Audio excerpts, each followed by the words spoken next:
What's up, Louis P? Stradalorian. Victorious. Yeah. Royal Power, Kinky Boots. Poppy Nuki. What's up? Like your name. Guilford, Sandy's, Cruzito. Spectre. What's up? Ooh, on vacation, huh? Nice. Yo, what's up, Adam Rambles? Thank you for your 10-month subscriber-bursary. Yo, what's up, Balabom? Doug, Chris. What's you doing, man? Yo, what's up, Doss? Mac Rack.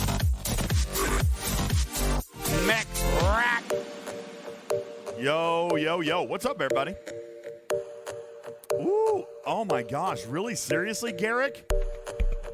You might be the first person to actually subscribe to their 13-month subscribe-anniversary. Trader, can you believe that? 13 months. That's insane. It is. It's kind of hard to imagine that we've been here 13 months here on that there Twitch.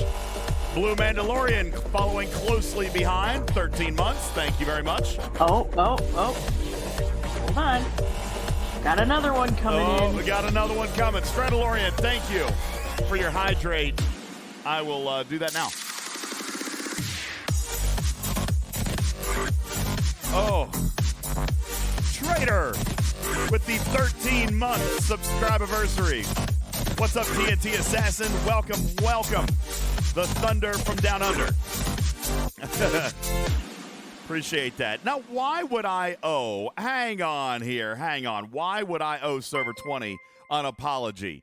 I don't think I owe Server 20 any apology. I never disrespected Server 20. Never. In fairness, I did that more than I could ever hope to do. That's right. Trader disrespected 15 is what actually happened. I was looking for Trader. I never found her. Trader came on to server 15 and just threw that level 60 ship all around. I mean, I sure did. Why? And I had fun doing it. All right. Why do I owe server 20 an apology? I never had a bad thing to say about server 20. I could have acknowledged the fact that you guys were winless. I could have acknowledged the fact that you've never been able to scrape together a victory, but I didn't do any of those things.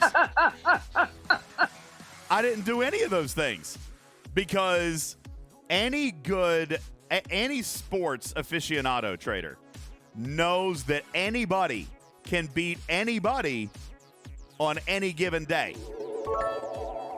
And that's what happened. That's what happened. I mean, Server 15 got caught sleeping at the wheel. Statistically, Server 20 was due for a win. Correct. I had hoped that it wasn't going to be against my server. Now, Trader, we could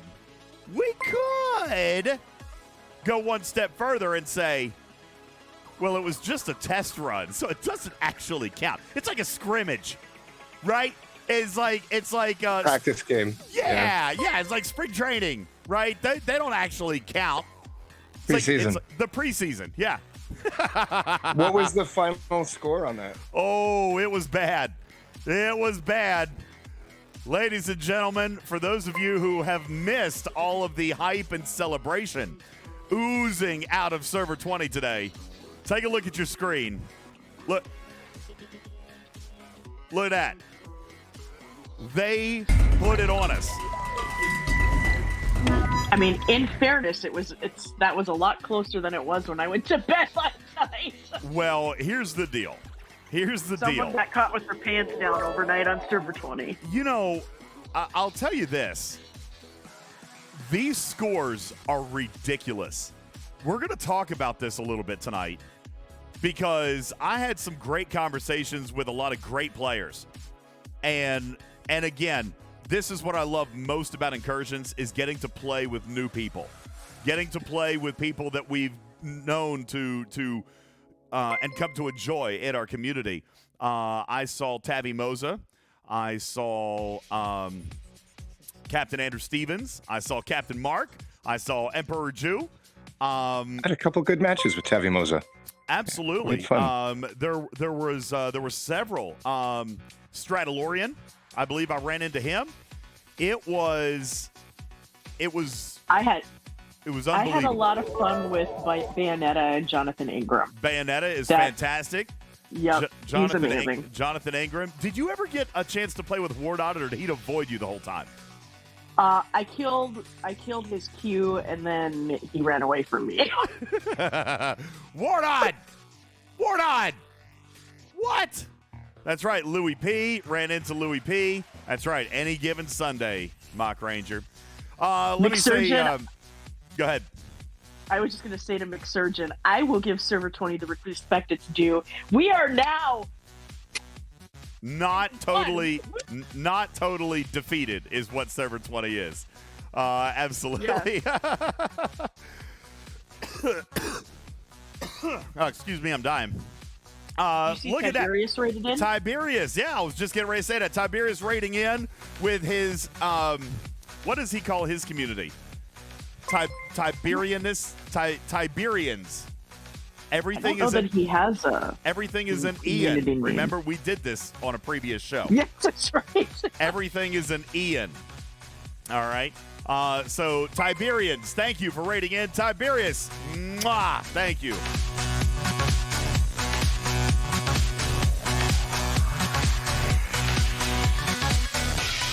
Tiberius, thank you for rating in. Appreciate it. If you're just joining the stream, be sure to hit that refresh button or scroll right down below the video and click on my username, and it will refresh the video so that you get to count in our viewer metrics here tonight, Trader. We've got a lot to do. We have not a lot of time in which to do it. We have stuff to give away. We have things to do. And look at you guys already in a hype train tonight. Let me say a couple of thank yous very quickly, and then we'll come back and check out the chat. Oh, wow. Lots of thank yous. Blue Mandalorian, 13 months. Trader, 13 months. Congratulations to you guys. Trader also dropping 10 gifted subs into the chat. Thank you very much. Ripley for the 12-month subscribe-iversary. Klingon Loki with the 7 months. Thank you. Green, thank you for your 100 kitty bitties. Appreciate that. Just Q, 13 months. And the legend continues. Thank you. I'm a bot. Hey, yo, bot. What you doing, boy? Bots in my alliance. Thank you for your community gift. I appreciate that very much. Trader dropping 1,000 kitty bitties. Classy Pete with 100 kitty bitties into the jar. Green also gifting a sub. Wire Speed. All right, let's read this, Trader. Wire Speed subscribing with the subscribe-iversary 7 months. What's the difference? Trader, I'm going to let you field this one. What is the difference between Boba Fett and a time machine operated by Marty McFly?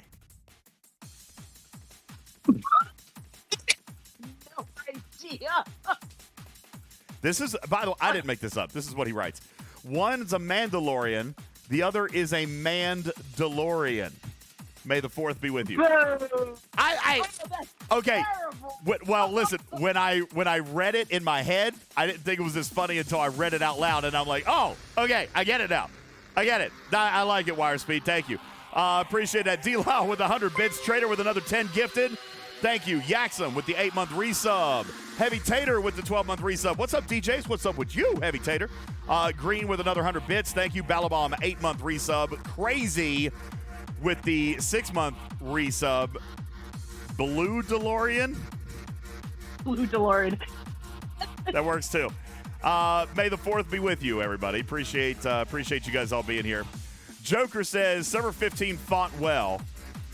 We definitely did scratch our way back into competition. But I'll tell you, because first of all, anybody who has ever lost due to like one big raid knows that this point differential right here, 16.3 trillion. Trader, that's not a lot. No. I mean, it is a lot, but it's one mega raid. That's it. It's one mega raid and not even that long. 15 minutes, maybe 20. It's one 20-minute mega raid is all that was. Now, there are always, every single incursion, and I want to say this seriously, every single incursion, there is somebody who wants to blame someone else who got raided. even you remember, Trader, even that one time that I got raided, I gave up 1 trillion points. You remember that? I do. 1 trillion points I gave up to a server, and I was blamed for that, even though the point differential was more than 1 trillion points. Did that blame help your shield maintenance in the next one, or was it worse? Well, I didn't get raided again, but that's not the point, Karkin. That's not the point. The point is 67.5 trillion points. That did not come from one raid, okay? That did not come from one raid. That, Server 20, true or false, you guys raided dozens, if not 100-plus players. This is a ridiculous number of resources raided. Yeah. Vice versa. There was a lot of raids going on. I mean, we were having some fun. Everywhere. Yeah, exactly. Same thing. Exactly. Same thing on my server. Okay, 51 trillion points. That's a lot of resources rated. There were players on both servers who just got the spankety spank rated out of them. 118 trillion points worth of resources rated, Trader. That is not a small number. It is not. That's not a small number. If anything, this incursion right here proves to the galaxy that shield discipline everywhere sucks. Okay? Yeah. Everywhere. That is not one player. It's not 5 players. It's not 10 players. This is dozens and dozens and dozens of players. Absolutely. Absolutely right. Unbelievable amount of resources that traded hands. So I want to give a huge shout out to our friends on Server 20. You guys put it on us. You put it on us. And for those on Server 15, you fought till the very end. We did. Trader, I was raiding at 11:50 this morning. Wow. We up until the last 10 or 15 minutes, we were looking for that one mega raid that could have sealed the deal. And that was close enough that it would have made a difference. It could have. Absolutely. If we had found the mega raid. So this is what we're going to talk about tonight, is what we found and what continues to be a problem, what was fixed, what might actually be solved, very little, and what we need to do moving forward. Because while look at this point differential right here, Trader. One mega raid could have swayed it, but should it have? That is what a lot of people keep talking about. A lot of people keep talking about one 10-minute or one 15-minute or one 20-minute raid should not win or lose an entire incursion. So we're going to talk a little bit about that tonight. Even though that's how this one was, we were searching for that mega raid. But why couldn't we find it? Why couldn't we find that mega raid? I even suggested to my server this morning at around 10 o'clock, maybe 10:30, Trader, maybe we should all go home. We were all on server 20. Maybe we should all go home. Why? Maybe the unshielded bases were from server 20 were all on server 15. Exactly. Again, all the big whales are sitting over there doing their thing. That's right. All of the mega bases were on 15. Now, here's the problem with that, Trader. I've talked about it till I'm blue in the face. Scopely designates each server should be on the other server, which means anybody who's active during incursions are never going to run into each other. Exactly right. Okay. Hey, so you see who joined us in voice? I did not. Yo, what's up, Bubba Joe? What you doing, man? Bubba, are you jealous that you didn't get to play? Clearly he is. I think he is. No. Are you feeling a little bit of FOMO? No. You got a wonderful gift chest. That made up for the... Yeah, that's right. He should be happy. He didn't have to spend any resources. I am especially happy that incursions got tested on someone else's circle. Well, they were tested, and I would consider them to be, mechanically, I would consider that test to have been a success. Oh, Mrs. DJ's just messaged. Oliver DJ's, hold on, look, let me see if I can show this to you. Oliver DJ's must have had, so he had, we're still recovering from this pandemic, right? We're still recovering from pandemic stuff. So Oliver DJ's today got to go on his very first field trip of his entire school career, Trader. My son has never been on a field trip. So today was his first. Oh. Yes, never been on a field trip. Today was his first field trip. And they got to go and take a look at this museum and some architecture stuff, and then they got to play and have lunch and all this stuff. This is my son at this moment. He's slumped. Poor boy. He's slumped. So oh my God! Wow, so he is down for the count. He's out. So Mrs. DJ's just messaged and said, "Hey, I'm coming up the driveway. Can you carry this kid inside and put him to bed?" So, I thought that might have been a risk. I knew that they were going to be home soon. I thought about delaying the stream, but I didn't want to delay the stream any later. So, as I sometimes do, and I will apologize to those in the viewing audience, I will have to take a quick commercial break early so I could go tuck my son into bed, give him kisses, and lay him in the bed. Thank you, Epi. I appreciate that. Oliver, wake up. Why? Because you got to go to sleep. Yeah, that's right. Wake up so you can go to bed. No, that's why she wants me to carry him inside. So I'll take a quick break. Tell me when you're outside. I am not going to sing, Waffle. You're the best. Give me So hugs what and we'll kisses. do is I'll take a super quick break while I go tuck him in, and I'll let Trader and Boba entertain you with talk about incursions. So 45 minutes. mechanically, sarcasm, mechanically, incursions, the beta test for incursions was a success. However, this is also a success. Look at that, Bubba, look at that. I almost set it as my wallpaper. I'm just going to point out that, one, I did win. Yeah, you and did. Two, You did. I was using a PvP crew, not a base cracking crew. I know. Thanks to Jonathan Ingram and Bayonetta, I didn't have the luxury of swapping my crews out.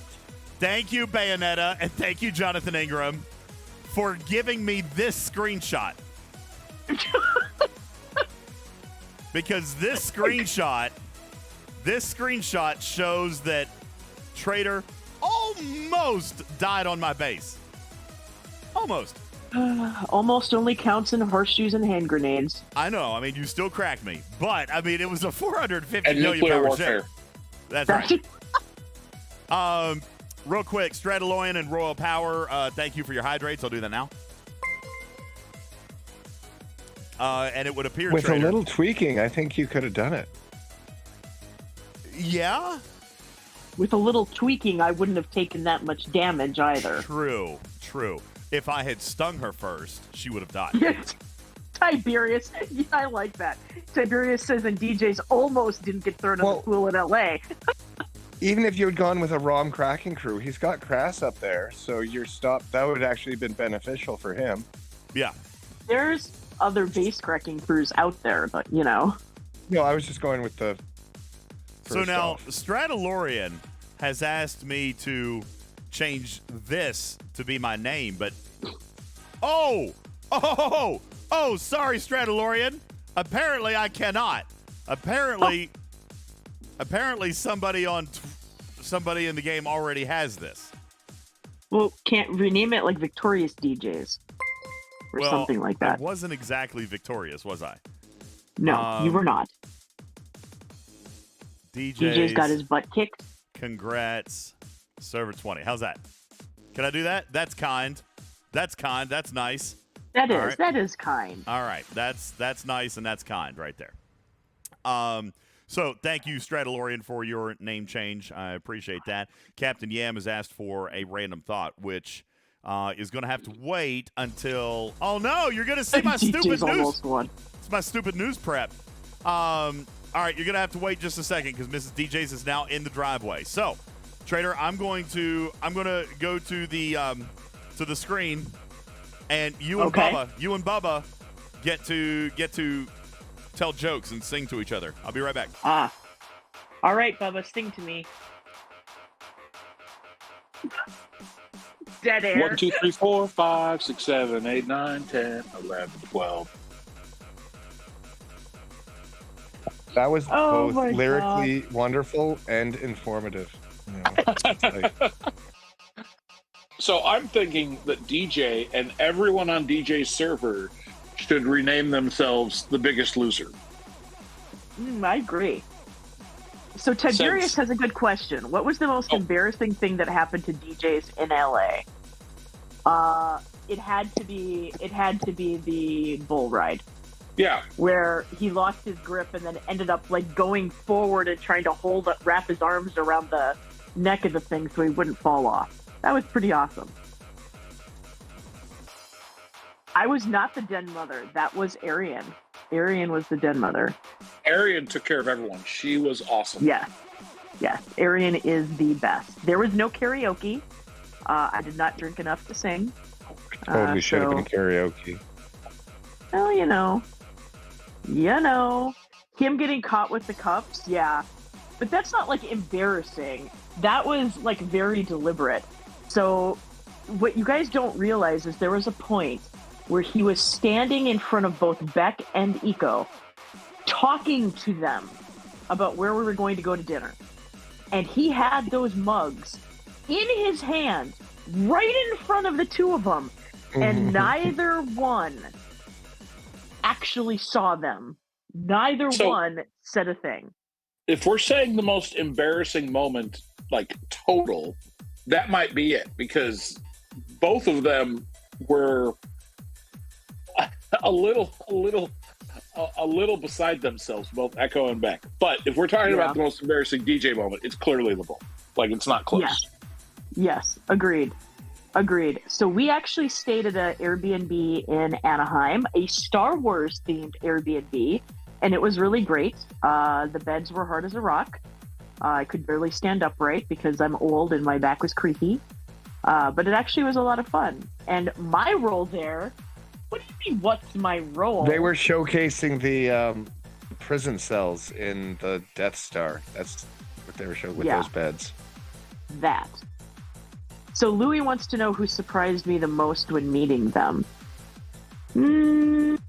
Arian, for how short she is? Yeah. That, you know what? That's right. Little tiny Arian. I knew she was short, but I didn't realize she was that tiny. Like, so teeny tiny. I mean, it was kind of funny. She's a sweetheart. Don't get me wrong. She is amazing. She's great. Arian we knew was short. That didn't Tiny surprise little bundle me of joy. Nearly as much as how much Ripper's hair stands on end. Oh my God. Deliberately. Oh, I guilted him. I gave him so much crap about his hairdo. Did he get his hair cut? That was like a day 2 plan, right? Did that happen? He did not let me cut his hair. We didn't even run to that. But what was also, Arian was shorter than Beck. Yeah. We know Beck is short. We knew Arian was short, but yeah. I bet Beck loved hanging around with Arian. Probably made her feel so tall. I didn't realize that Beck was short. I mean, I knew she was petite, but I didn't know that she was short. So, but yes, Arian was. Arian had told at least me that she was short. So, like, I was expecting short, but yeah, Ripper's hair caught me off guard for sure. Yeah, it was like his hair doesn't like to sit beside itself. It's like every little single. I liked Bubba's dive into the pool. He said he did that deliberately. He put gel crap in it to get it to do that. It looked like he'd been electrocuted. Yeah, it did. It was like That's fork the final in, light step of the fucking hair. hair is done, right? Yeah. Yep. A little zap, get it up there. And Disneyland was really awesome. Spent all of the time in Galaxy's Edge. Did Rise of the Resistance. That ride was pretty awesome, even if I was like bone tired by the time I got off of it. Just about at the edge of my tolerance when we finally got to the front of the line. And then did Smuggler's Run. That was fun. Bought way too many lightsabers. Made my own, which I absolutely love. Don't you only need 2? I needed 1 of each color, is what you say. You need all of the lightsabers. Yes, exactly. That's exactly right. Okay. So I got General Rey's. Grievous. Hey, I got smart ass. I got Rey's lightsaber, Obi-Wan's, Ahsoka's, and Vader's, and then I built my own. So it's a power and control hilt and a blue kyber crystal. So I am General Grievous. I will accept that I am General Grievous, having my wall of. Or at least she will be lightsaber once technology trophies. catches up and lets her change into a cyborg with multiple arms and lightsabers. That's right. And she'll practice practice law. Zoom, zoom, zoom. Iron Fister, the wait for Rise of the Resistance was a little over an hour, and I was not having it. The nice thing is that when they built it, they built places where you can sit, and not just like one person. They actually have like a long wall. The entire wall is like what I would call bench seating style. Like they did the cement and stuff so that you would have a place to sit. But I was just meh. It was not my favorite thing, standing in line for an hour. I'll just say that. That's generally what you do at parks, though. It used to be better when you could at least smoke in line. Now I have to get out of line, go to the smoking session, come back, walk through all the. It's horrible. So I don't like parks Run. anymore. Smuggler's Run is where you pick a job from Hondo, and you get to use the Millennium Falcon. And there's 6 positions, 2 pilots, 2 engineers, and 2 gunners. Oh, And- how many people? Everybody would choose gunners, right? Or No, actually, the pilots are what most people want. I was an engineer, and what does I almost the got engineer get to do? What do you? push buttons. So the pilots actually get to manipulate, like, we'll call it the Millennium Falcon controls, like the flight controls. The gunners and the engineers are just pushing buttons that light up. So Do they get like a visual screen to shoot these down? These, is it like being in the turret, like a live action? no. Oh well, It's then not. that's It's not that dumb. advanced. Rise of the Resistance was pretty awesome. No, I did not go to. Do you have to make your own That is sound not my effects? jam. Like, pa-doo, pa-doo, No. pa-doo. They have them. I'll post some pictures in DJ's Discord from the ride. It actually, as you sat there, because Rise of the Resistance, it was actually pretty cool. They had BB-8. They had a hologram of Rey. It was pretty cool. It was pretty cool, all in all.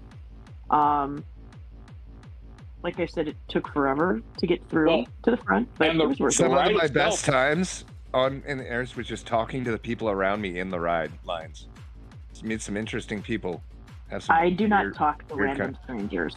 All No randos are fun to talk to. You never No. have to see them again, so you can talk about anything. I had an I am hour and a not half that conversation sociable. waiting for a ride talking about time dilation. And like, Oh my god. You So are the- a special snowflake. it was a The good cool time. thing about Rise of the Resistance is that it's like a 15+ minute ride. Like it's from the time you actually step into the first simulator, it's like 15 minutes. So waiting an hour is not great, but at least it's not like 60 seconds and you're done. That's true. That is very true. So I posted some pictures on DJ's Discord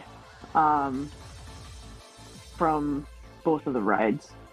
I mean, it was a lot of fun. It was really cool. The park was jam-packed full of people and kids, and also not my jam because I am old and I do not like children. So I will admit that. Which is also why I did not go to Mickey's Toontown. It's just how it goes.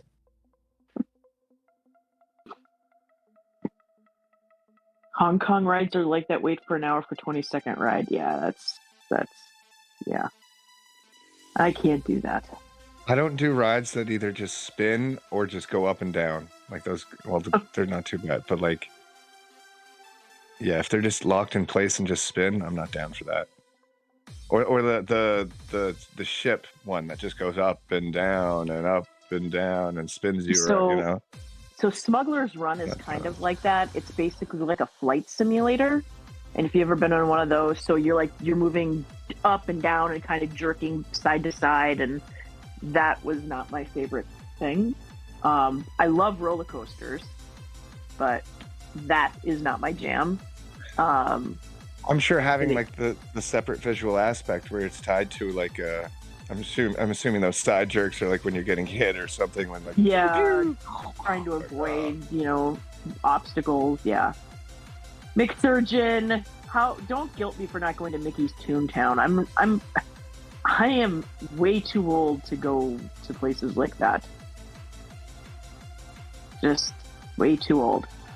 And for the record, Retro, you are correct. I guess I am speaking to hundreds of randos now, but you guys are like nerd randos, and that makes you special. You can't breathe on her. That's the point. There's no face to face. That's true. And when I'm done talking to you, I can just click log off, and nobody can do anything about it. No, Thorn, we did not do the 6K Star Wars experience. That actually is down in Florida, where you rent that hotel that's extremely expensive. Now that Disney owns Marvel, do they have any Marvel rides? Yes. Wait, Disney owns Marvel? Marvel did rides. not go to that part of the park. Oh, that's right. Disney does own Marvel. Forgot about that. I actually, they have one ride, I think. They have a couple of other live shows and experiences, but I think they only have one ride. I think the Guardians of Galaxy Tower of Terror. Yes, they had the Is it any good? I went over to that side of the park while Bella's were at Disney, so that was quite fun. Yeah, I How remember many the smoking MCU. sections are there in the park? I just had like a quick How many? moment. How many? What, Kirkin? Smoking sections? Smoking sections. That's what I look for in a park. I'm pretty confident that the whole theme park is not smoking. Pretty sure it is. That scares me, and why I'll never go. Just put a patch on, you'll be fine. Thank you for allowing me to take a break. Oh, poor Oliver DJs. He was so tired. So I think I mentioned to a couple of you guys, maybe it was yesterday. Let's see, Wednesday morning. I think I mentioned that I took Oliver DJs to the dentist. Did I mention that to you guys? No. Oliver DJs had a dentist appointment yesterday morning because he cropped up with a toothache late last week. We didn't realize it, but he actually had chipped one of his baby teeth. And so we had to take him to the dentist to get that, fixed because he was actually having a toothache. Anyway, his dentist is amazing. And he's got this little candy machine, but it's not a candy machine, obviously, not in a dentist office. But it was like, like you go to the mall. And It's you've got a those nitrous machines. oxide machine, Yes. right? You know how like you can go to the mall and they've got those machines with the little plastic, like, not eggs. What do you call them? The little plastic containers, like the lid snap on. They've got like jewelry inside, like a ring or a necklace or something like that. So Egg would have worked, yeah. The plastic eggs. yeah, a little with stuff in them. kind of an egg kind of thing. So Oliver DJs got to, because he was a good patient, he got to put a good patient coin in the machine, and it spit out not one but 2 eggs. So it was his lucky day. Inside the egg The kid was before him lost his egg. He's like, yes, "Oh." that's probably what happened. So inside the egg was this little thing. Now, so he got 2 of these, and he gave me one, and he said, "Daddy, these will be our friendship bracelets." And I thought that was the sweetest thing in the world. So I got this, and I've been just kind of wearing it right here, and Oliver's been wearing it. So I just went in the house, and Mrs. DJz is like, "What are you wearing on your wrist?" I'm like, "It's a friendship bracelet." She's like, "Honey, that's a hair bow." Like, she's like, "That's a hair bow. What are you doing?" I'm like, "Oliver said it's a friendship bracelet." She's like, "You're definitely wearing a hair bow around your wrist." So that's in case anybody sees that in the stream or wonders what that is my friendship bracelet / hair bow. All right. But yeah, I'm very proud of it. That your child, that your beloved son gave to you, which makes it more precious than gold. That's right. That's why I'm wearing it. I'm very proud of it. Means you have to keep it till he loses his. That's right. I asked him if he wore it today. He was like, "Oh, I forgot it on the kitchen counter." I'm like, "What? I wore mine all day." I know, Voodoo Doctor. I would need hair for it to be a hair bow, so it's just a bracelet.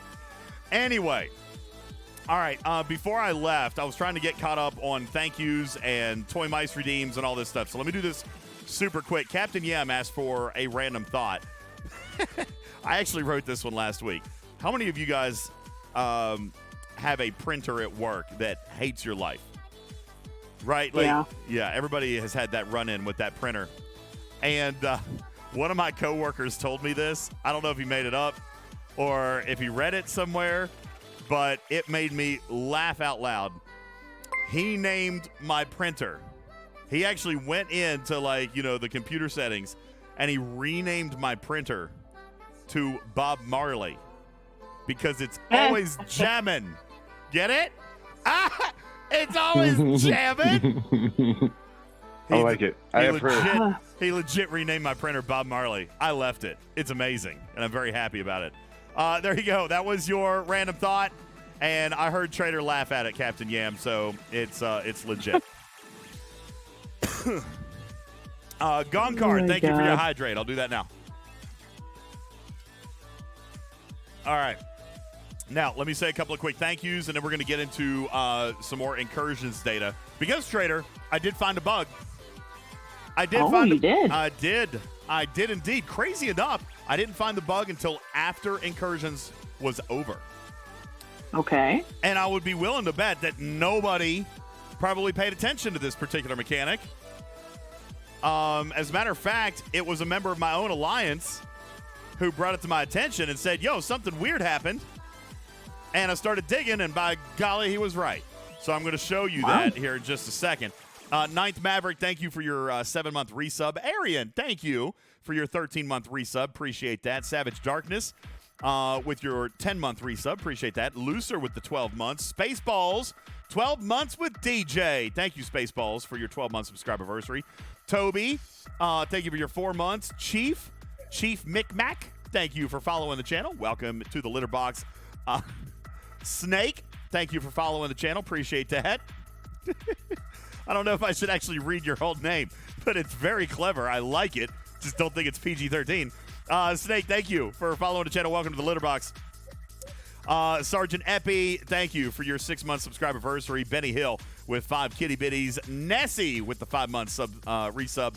White Wolf, are you doing well, DJs? Thank you for 12 months of content. Thank you, White Wolf. Appreciate that very, very much. Captain Yam with 5 kitty bitties. And the list, I think that pretty much catches us up there. I've missed too much of the chat to go back and probably catch up on a lot of that. Mimi says, so what you're saying is someone in your alliance found the bug and DJz is trying to steal credit. No, I just said that my alliance mate found it. Shout out to Dabo Kitty. So is it AMS related? Because I noticed something with the points there. Yeah, it sure but is. I actually wrote that off as to I acquired my points after the AMS had been completed by the Alliance. So it only gave me the first level of points and nothing further, just to get the completion rate. At least that's what I assumed. Well, If that's what not you're talking quite. about. Not quite. Everybody who did score did actually get points all the way up here. All right. We even found out that somebody who scored a point after the AMS was done did end up getting their Una shards. Thank you, Bot, for your community gift sub. I appreciate that very much. But it didn't count all of my points. Just that first time I earned points, and that was it. You got paid for all 4 milestones, which is odd. I mean, that's normal. That's actually normal. So you got the 2 Una shards, and you got the 1,000 subspace relay parts. But if you look here inside the Alliance listing, Trader, you'll see that there are a ton of players here that didn't do anything. Further, let's look at what actually counted, right? What actually counted was to do an SMS event would have granted 1,000 points. So what were the SMS events? The SMS events were this offensive swarm hunt, which was PvP, and offensive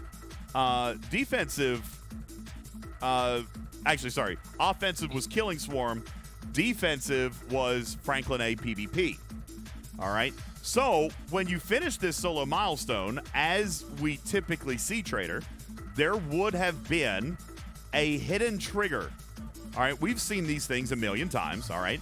A hidden trigger that would have prompted, or like the little hidden trophy or whatever, that would have prompted the AMS to have granted you 1,000 points. Okay. That did not work. As a matter of fact, I can tell you without a shadow of a doubt that I did do my SMSs. You guys watched me do my SMSs, but I finished the event with only 399 points. So the 2,000 points were not working. And then we got to digging around, well, why did all these players? Because at first, I was pretty aggravated. To be honest with you, Trader. I was very Look at all aggravated. those people who didn't do anything. Yes, Yeah. Karkin. I was talking to... I noticed when I had finished my events and I still only had 6 points. But Yeah. the AMS had been completed, was already done.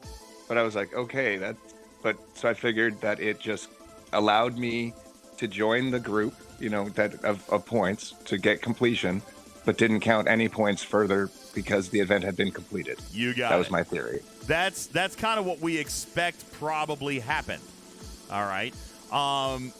Because, for example, Big Scout, a member of my alliance who is in a very late time zone, didn't play yesterday, Trader, at Event Reset. He played overnight and this morning.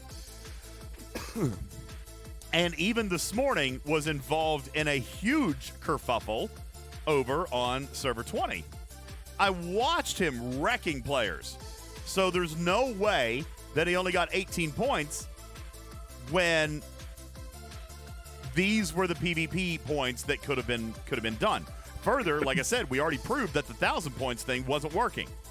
So, Karkin, you've got it exactly right. What happened was, if the AMS had been completed, your very first action was the only point that you got. All right. Now, Nice. it still worked, Trader, because you have to score a point in order to get paid, right? So Yeah. it still worked.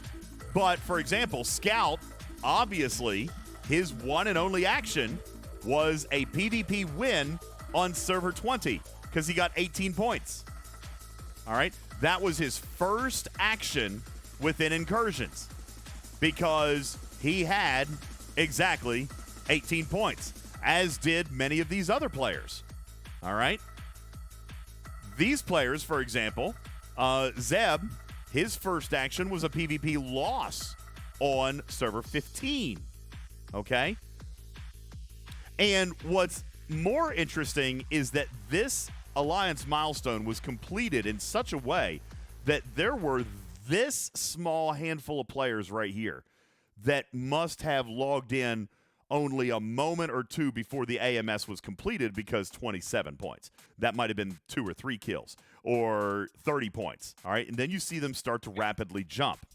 Now, Well, I think that's why you didn't get your 1,000 points from the victory, is because the AMS might have been done before you finished either of the SMSs. Well, I don't think that it was. I would have to go back and consult yesterday's video, but I'm pretty sure that it wasn't, because there were other players here who claim that they did not get the 1,000 points either. And really, if you look at some of the active players that we had here, it's certainly very possible, especially for early raiders, because again, let's go back and remind ourselves of what we were testing. What did we test? We were testing PvP points. We did also prove on Stream Trader that humping a dead base counted for a PvP kill, correct? Yep. So if somebody was raiding early, they were getting 18 points per scoop against a base if they were raiding. So when you take a look at some of these point scores, let's just take our number one player, 6,156 points. Let's divide that by 18. That's 342 base hits. And he said that the first thing he did was his SMS. All right? That was the first thing he did while he was also raiding. So 342 hits, and this dude was raiding for like 20 hours. All right, it was nonstop. So we did find that problem. Interestingly, though, Karkin, I do believe that you're right, in which the AMS stopped counting people after it was completed, which is atypical. Well, for an AMS, it might even be typical, but if I'm not mistaken, it keeps scoring. You'll keep seeing the banner pop up. That's right. In an ALB, obviously it would keep going and everything, because it's a leaderboard. But further, now correct me if I'm wrong. I've been a little absent-minded lately, Trader. But don't most AMSs not show Alliance members? I think we complain about that with things like. Yeah, AMSs generally do not show members. That's what I thought. So this is actually, and this may not be brand new, but I thought this was interesting because I don't think that we've seen this data super frequently. Okay? That being said, I also looked at the entire server. Now, this is also very interesting data, Trader, because I'm looking at this and I'm thinking, oh, well, my alliance was the most active alliance on all of server 15. We're in first place with our points. But that's not exactly true either. All right? Because this number did stop counting once two conditions were satisfied. One, the AMS was completed. And two, the only way it would change after that is if a player scored a point after the AMS was completed. Does that make sense? So the AMS hits, Trader. But then, as we proved, the only way that this score changed, like Karkin said, is if I came in and scored a point. Because I did have to score a point, and they did make sure that everybody got paid. So only your first scoring action took place. Which is after the event was done, we had more people who hit the 18 points rather than the 3 or 6, which put us over a small amount at the end. DJs, either that. Check your Discord messages. Where? Your Discord messages. Well, yeah, but where? I'm looking right at them. You're looking at you want to talk to the guy.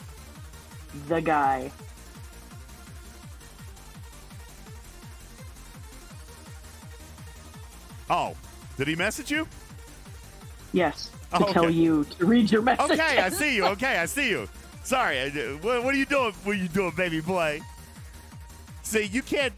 What you doing, baby boy? See, I can't do anything without Scopely watching me, man. They're always on my butt. All right.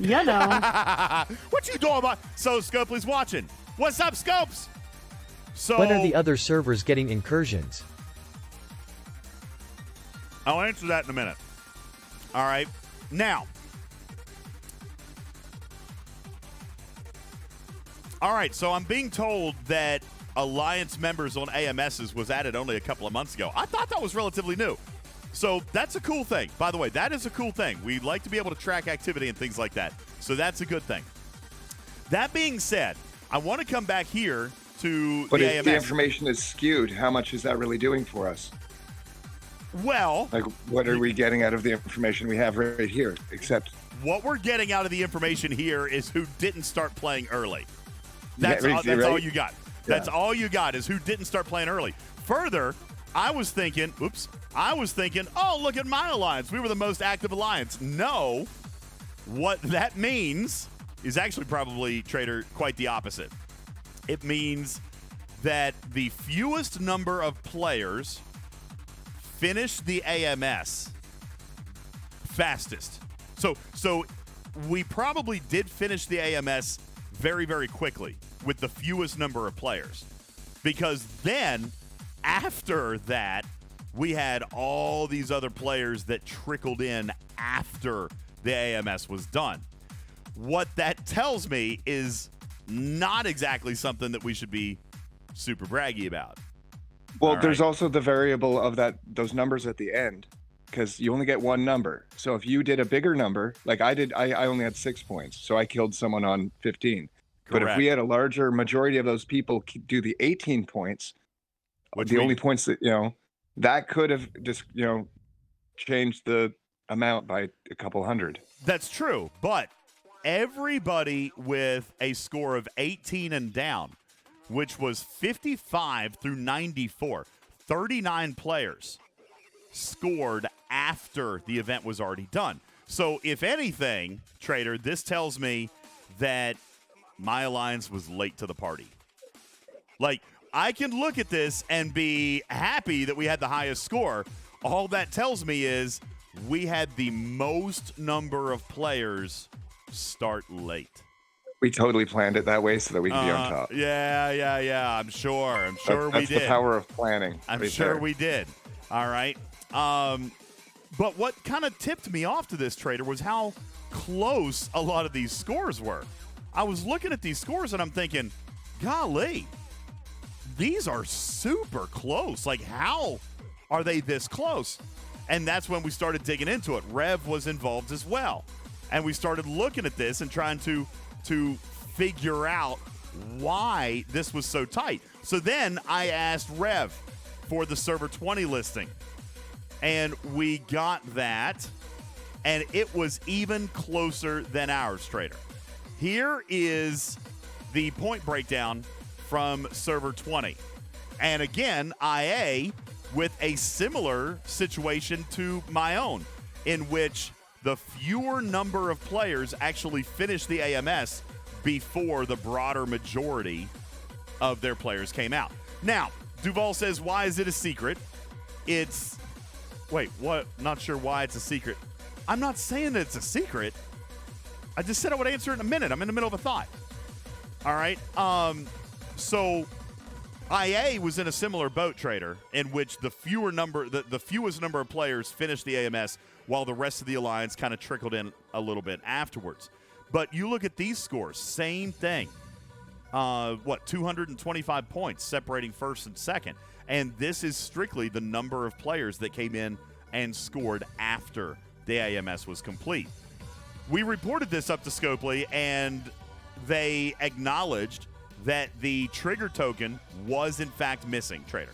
So that 1,000 points never happened, which, by the way, I will say then, is a huge testament to the activity level on both 15 and 20, because 96,000 points was the AMS, Trader, but every player, in theory, should have been able to score 2,000 points without doing any PvP, right? If they just did the SMSs, they would have gotten 2,000 points. Instead, you look at 96,000. And the SMSs combine with PvP? Like, weren't they PvP? So you would have gotten some points just from doing the SMS? Well, that's true. That's true. But my point is, 96,000 points was the top milestone. 9 alliances finished this AMS without any SMS support. And if you go all the way down here, 16 alliances. I mean, if you're thinking that every player should have been able to score 2,000 points, let's look at STEM here, 82 players. Well, no, it would keep going. It would keep going. Anybody who's had 40 players plus who completed the SMSs would have been able to finish the AMS, meaning that the AMS was actually designed to be very obtainable, but the scoring metric didn't actually work. All right, so the trophies were missing. They've acknowledged that. Those will be added in next time. Now, Duval, back to your question. When will the other servers get incursions? I don't have a date. What I do know is that the team is anxious to get this ball rolling. They were very pleased with the mechanical results yesterday. And what we have found with these little scoring things, like the hidden trophies and the AMS, are very easily fixable things. What I do know is that Rev and I have a debrief, an official debrief, scheduled with them to then talk not about the scoring mechanics, Duval, but the events. Because the events, Trader, continued to be a flaming hot mess of garbage, right? We all agree. The Franklin thing, garbage. The Swarm thing, garbage. Okay? Totally. And further, these. Oh, you can't see because of my camera. The points. How do I hide? Okay, hang on. Let me try to hide the camera. Well, yeah, I don't need to. You guys know what I'm talking about. Rating as an invader versus a defender. Okay? This is all FUBAR. It's got to be fixed. All right? And I went on a pretty bold position yesterday and said they should have been flip-flopped. Right? I said that defense should score more. Now, Trader, even you disagreed with me on that. A lot of players told me I was wrong on that. I'm still not convinced, but I would obviously be completely open-minded to at least balancing them, even though I do completely balanced points and remove the cost coin for going over. So now you can just go back and forth anytime you want. And the points are all valid. So suddenly you're not feeling trapped on another server or that you need to spend your whole day there. You can go where the action is. That would be nice, but I don't expect that to actually happen. Crazy enough, they do make money selling coins or tokens. All right. That being said, at the very least, we've talked about these invader points and defensive points. Okay. Let's pretend for a second that I'm not going to be so ridiculously lopsided, Trader. And I say, okay, they could be even, right? They could be even. But that solves one problem, but not all of them. Trader, let's talk about it. What if you had the points as invader equal to that as a defender, what does that problem solve? It solves the problem of... Well, it solves the problem of... I think the overall problem with incursions is caused by everybody going to the opposite server. Yes. And at least if you have that scoring metric equal, if I move over from server 20 to server 15 and drop my shield and you guys raid me on server 15, why shouldn't you get the same amount of points than if I'm on server 20 and you find my base? Right. And the chat's got it. If everyone's moving to the opposite server, then nobody's in the same place at the same time, which has continued to be a problem. Now, I have presented a solution to them, which they've been mildly receptive to, but I don't have the fullest confidence that they're going to go with it, which is I've suggested a double header mechanic. All right? I've suggested, now, this is going to sound drastic, but I think Incursions needs drastic. I believe that we go with a double header method, meaning, Trader, that 15 and 20 would go head-to-head in battle number 1. But, Trader, you are the 24-hour defending server, and I'm the 24-hour attacking server, which means all the points get scored on server 20. All right? That does two things. One, it allows players the true opt-out mechanic. They just go to the other server, right? Even on server 20, if they don't want to play, go to 15. No points will be scored on 15. All right? And on server 15, if you don't want to play, stay on 15. No points will be scored on 15. All the points are scored on server 20. All right? Where you guys are the 24-hour defending server, and we are the 24-hour attacking server. All points are equal for attacking and defending, and all the players are in the same place. All right? That is even going to make the SMS easier for, even if, not that they should keep the Franklin event, but even if they did, or if they did special systems. That's another thing we used to talk about. When they would send us to certain systems, nobody would be there. So it would be crowded. It'd be crowded. All right? But if everybody was on the same server, that's a big one right there. That's impressively large. There would be action. There would be action. Okay? You couldn't avoid running into somebody if two servers that actively wanted to play were on one server. Then, just like in baseball, you got the doubleheader. Server 20 wins like they did. Server 20 wins. But now I get to plan my revenge. For the next 30 days, I'm talking smack. I'm riling up my server. I'm trying to figure out what went wrong. We're trying to zero all the inactive bases. We're trying to tell. We're getting ready because guess what? Game number 2, we changed stadiums. Trader, now I'm the 24-hour defender and you're the 24-hour attacker. So we got to clean out. We got to clean out all the junk. All right? And just like Karkin said, we can always be where the action is. Now we can be where the action is. It's on one server. All right? And that is just going to build hype and a little bit of community and a little bit of trash talk and just a little bit of fun community-based competition. Yeah, 20, you got lucky. Try it again kind of thing, right? Mm-hmm. And then you get redemption opportunity on your home field advantage. That would be 2 months for one pair of servers. All right. Now, just like Karkin said, that would eliminate their monetization of server transfer tokens. Kind of. All right. But if players are having a lot more fun with incursions, Trader, we had fun yesterday. How many? Raise your hand. Raise your hand if you spent more tritanium than you earned. Oh, 100%.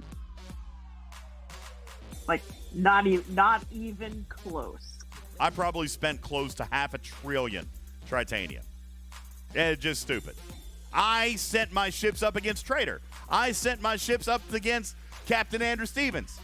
I sent my ships up against a level 60 Theory on server 20. All right? There were so many people. I just sent them out. Because what? Who cares? I didn't care. I was just playing and having fun. So much tritanium spent. What it's all about. So much tritanium spent. All right? So, Scopely's making their money in other ways. They don't necessarily need to sell the server transfer tokens. Plus, it would make the event better. All right? Now, my defendable position for increasing the... Now, I say my defendable position for increasing points as a defender, Trader. That's only if they keep this offense-defense position, if they want to do that. All right? Mm-hmm. Because if you do put all of the point scoring on one server, then they just need to be equal. All right? Just simple. They just need to be equal. But I did have an alternative suggestion that if you were going to keep the two-server mechanic, you still have to find a way to get players on each other's servers, okay? You got to figure out a way to do that. But if you were attacking on my server, Trader, if you came over to 15 and you attacked one of my players, mm-hmm. for rating. There was a high degree of likelihood they were AFK, right? Yeah. High degree of likelihood they were AFK. Now, you're rating that player. You're getting attacking rating points. But then Bayonetta comes in. He's going to defend my buddy. And he's going to actively attack you. Now, one of the most effective defenses in a base raid is what? Rialta? Okay. That's one. But for you larger players, what do you do to break up a raid? I start cracking bases of the Raiders. That's right. You break their base. You crack their base. Now, Trader, is that player AFK?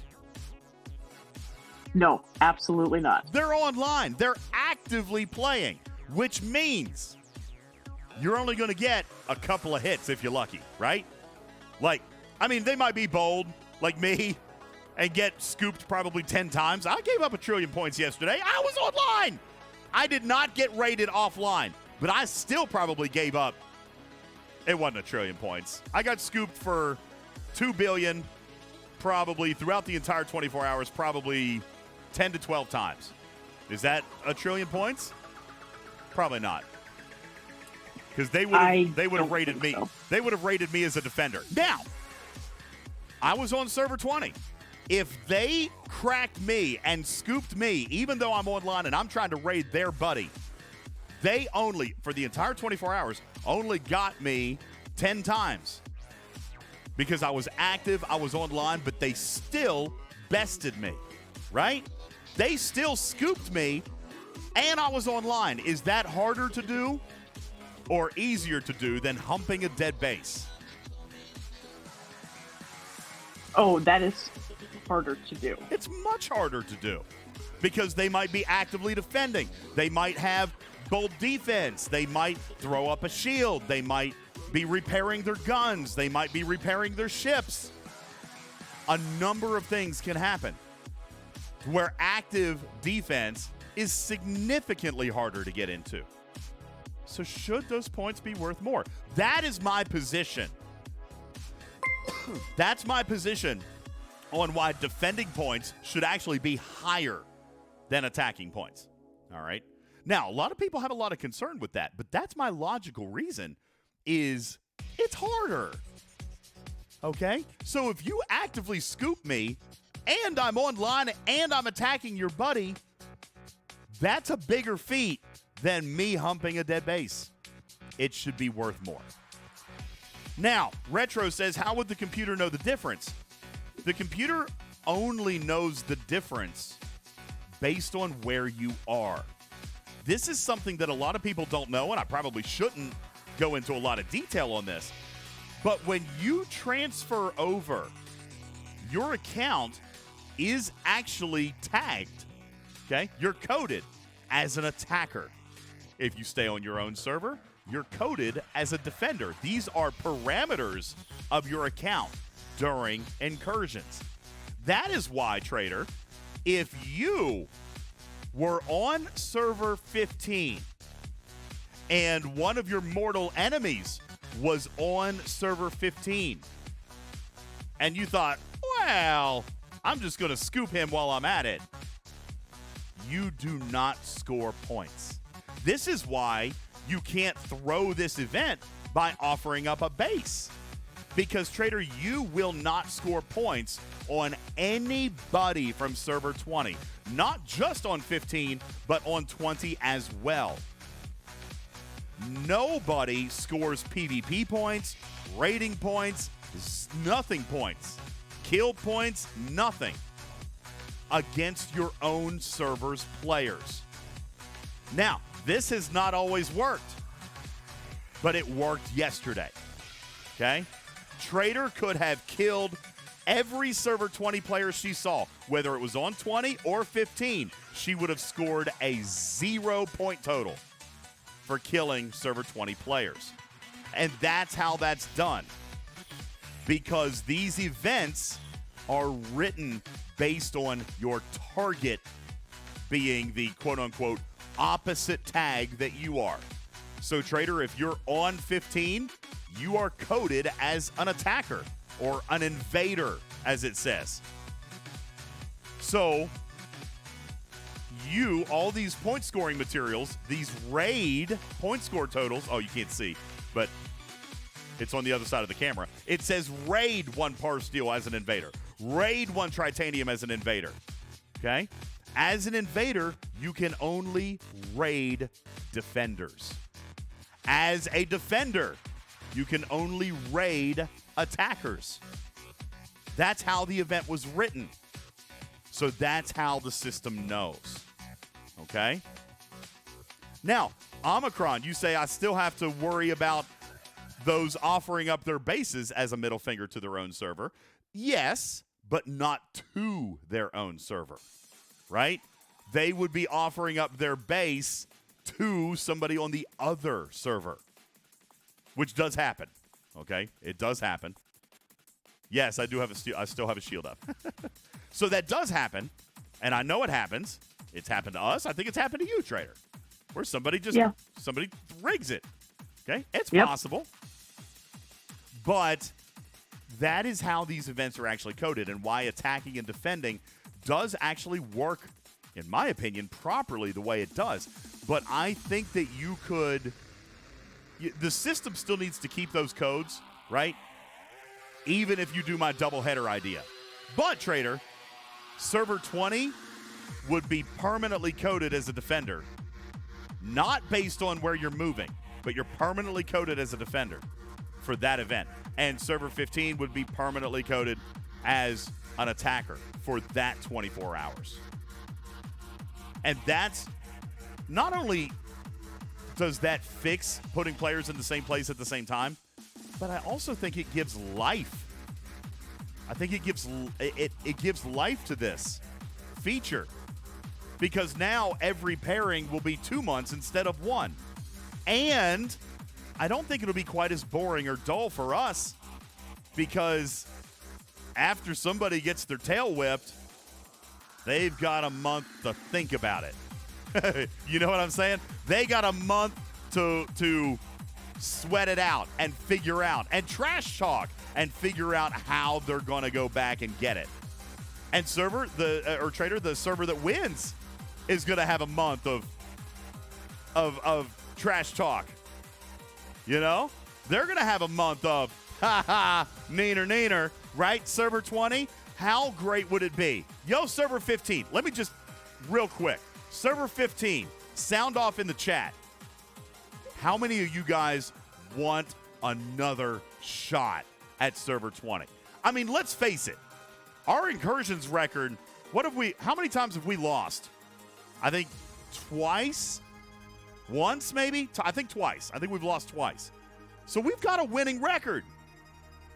We do not take kindly to losing to the underdog. They should make the extra comp last a month. Well, we've always talked about increasing the rewards for sure. All right. So, right, this was server 20's first win. That was their first win. So, server 15, how many of you guys want another shot? How many server 15 think that server 20 got lucky? Oh, we got totally lucky. I don't know that I agree with that personally. You guys were active as crap. You guys were out. Every one of your bigs was on 15 until the bell tolled. We couldn't find any big bases. I mean, we found some, but listen, y'all were pretty active, okay? I give all the kudos in the world. If I'm true talk trader, this score doesn't happen by accident. Even that super huge whale that you guys got in the first hour, you realize that was only good for what was it, guys? 25 or 30 trillion points? Yeah, that's about right. It was a huge number of points. It was 25 or 30 trillion points that they did get very early. But that means that the other 23 hours, they scratched out another 37 trillion points. That was not from one player. That was not from two players. That was from dozens, if not 100+ players. Y'all were active. There's no doubt about it, Trader. So 50% of their awards was from 15 minutes, 20 minutes. Not quite 50. Not quite 50%. It was a little. It's probably. Yeah. But yeah, a big chunk of it. All right, a big chunk of it. But listen, if that's all they got, Karkin, let's say that they did get lucky. All right, and they scored 30 trillion points in 15 minutes. They could have quit. They could have been done. They didn't. They went and they scratched out another 37 trillion points. That took That was time. a hard-fought battle. Yeah. It took effort. And let's flip it around, Server 15. You were down 30 trillion points in 20 minutes in the first hour of this event. And you still scratched out 51 trillion points. And I'm here to tell you, I am not aware of any super huge mega whale that got cracked and raided, Trader. Those were I would be willing to bet that the vast majority of those points, came from bases with 1 trillion or less resources. All right? Yeah, probably. Yeah, those were hard-fought points. Those were scratching out a base that had 100 billion or a base that had 250 billion, using an amalgam and getting 50 or 60 million at a time. Right? I know the biggest raid that I was a part of, I think, had like 1.1 trillion. And even then, Trader, I was only getting, I think, what was it, Bot? I think I was getting about 500 million, 450 million per scoop. But, Trader, he bubbled after like 12 minutes. You can't count on that super huge raid. That 51 trillion points was hard fought. And that's why I don't believe that Server 20 got lucky. Did they find a target? Sure they did. But they still scratched out another 37 trillion points that were hard fought. And Server 15 scratched out 51 trillion points that were mostly hard fought. This could have gone either way. You found one base that we couldn't find. That was the difference. But that's how close this contest was. It was hard fought, and they got lucky. Okay, maybe. But they could have laid down. Combination of the two. They could have laid down. They absolutely earned it. They didn't quit. They were gritty until the final bell tolled. Which is why, if Scopely told me right now,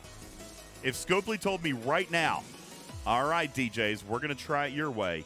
You're going to get another shot at 20 in 30 days. What are you going to do about it? Holy cow. First of all, Server 15, would you not be stoked at a chance at payback? And Server 20, what are y'all doing? What are y'all doing to get ready for the next run? You're bragging, you're gloating, but you're still preparing in the background too, right? I believe that the double header mechanic can add a ridiculously strong social element to this. And I think Scopely should do it. I think both 15 and 20 would saw off their left arm for a chance to go head-to-head with each other again. Am I right or wrong? I could be wrong. All right? I could be wrong about all of this. I thought we wanted to crack at Bubba's server next. I want to crack at Bubba's server eventually, but I got to be honest with you. Yo, Bot, what do you think? I want another shot at 20 before I move on to my next victim. Right? I want server 20 again because as a competitive person, I know we can do better. They have 16 trillion of our stuff. We want it back. They shouldn't have beat us. We're going to show them who's boss. Right? We want another crack at them. We want to go home with the championship belt. So I think that there's a lot of social elements that could happen as a result of the doubleheader mechanic. Now, that being said, whether you like that idea or not, one thing that we can all agree with is these swarm events are garbage. They got to be scrapped. They got to go. Second of all, since Incursion started, we've known that players are not in the same place at the same time. That's got to be corrected as well. Mechanically, though, Trader, the event went off pretty well. And Scopely, yeah, I agree. Scopely is pleased. Lag was bad. Lag is always bad. And more so yesterday. It was. I initially attributed it to the reset, but it just carried on all through my morning. It was bad everywhere. I know that there were certain times I was trying to raid and do this and do that, and I was just sitting out there floating. As a matter of fact, I'm pretty sure we saw it on screen. As a matter of fact, it was me versus Rev. Trader, do you not remember? We were on camera. I was trying to kill Rev's ship. He was raiding my buddy. Yeah. And I would target his ship, and I would just sit there. And his ship would go back into dock, even though I clearly and 1,000% should have intercepted him. It just sat there. Rev got a ton of resources off my friend that I should have blown up and taken. And, so one of the things that I noticed happening is that the game doesn't, like, if you're, like, trying to recall really quick, especially if you're close, like, the game doesn't actually know your ship, where your ship is at. Yeah. Yeah, I saw a lot of that. As a matter of fact, Trader, I'm pretty sure I saw that from you. Your ship, even though you were right there. Remember that one time you were raiding? It was an indefensible position. And I was trying to intercept your ship, but I couldn't because instead of impulsing, your ship was warping out. You remember that? Yeah. It warps back to base right next to it. Yeah, you got the warp image display, which makes it unclickable. So there were problems with that, but that's engineering and probably not anything that Live Ops is going to be able to handle. And that's who we're working with. That's who we're working very closely with is the Live Ops team to revamp Incursions 2.0. And so, Duval, the super long answer to your question is I'm hoping for it to be very, very soon. But I know that we've got a debrief where we're going to go over all the analytics. The mechanics pretty much worked except for this AMS thing I'm talking to you about. But I even told him I don't know that that's a super big deal. Truthfully, in the grand scheme of things, Trader, I don't see that as a big deal. The missing trophy, like the trigger for the 1,000 points, that needs to happen. Yeah. That needs to happen, obviously. But I don't think that was a mechanical failure as it was they didn't load the trigger. You know what I'm saying? Better rewards for all of the effort you put and trit you put in, as Clavito is pointing out. Rewards listen, they don't see eye to eye with us on the rewards, okay? And unfortunately, we continue to reinforce that they're right. We want there to be rewards, but for a lot of us, it didn't stop us from dumping hundreds of billions of tritanium yesterday. You know what I'm saying? So that's a tough one. That's a tough argument to have. We do have it. Rev and I have talked about it for a year. They have been pretty strict on the fact that they're paying out what they want to pay out for this event. All right. But we keep playing in it, traders, so who's actually right? You know? Yeah. I mean, well, the problem is the fact that we keep playing in it, that mindset, I wonder how accurate that is. I would give good money to see what the participation metrics actually look like. They're low. Now, maybe this run, the next time they run it for everybody, maybe there will be more participation.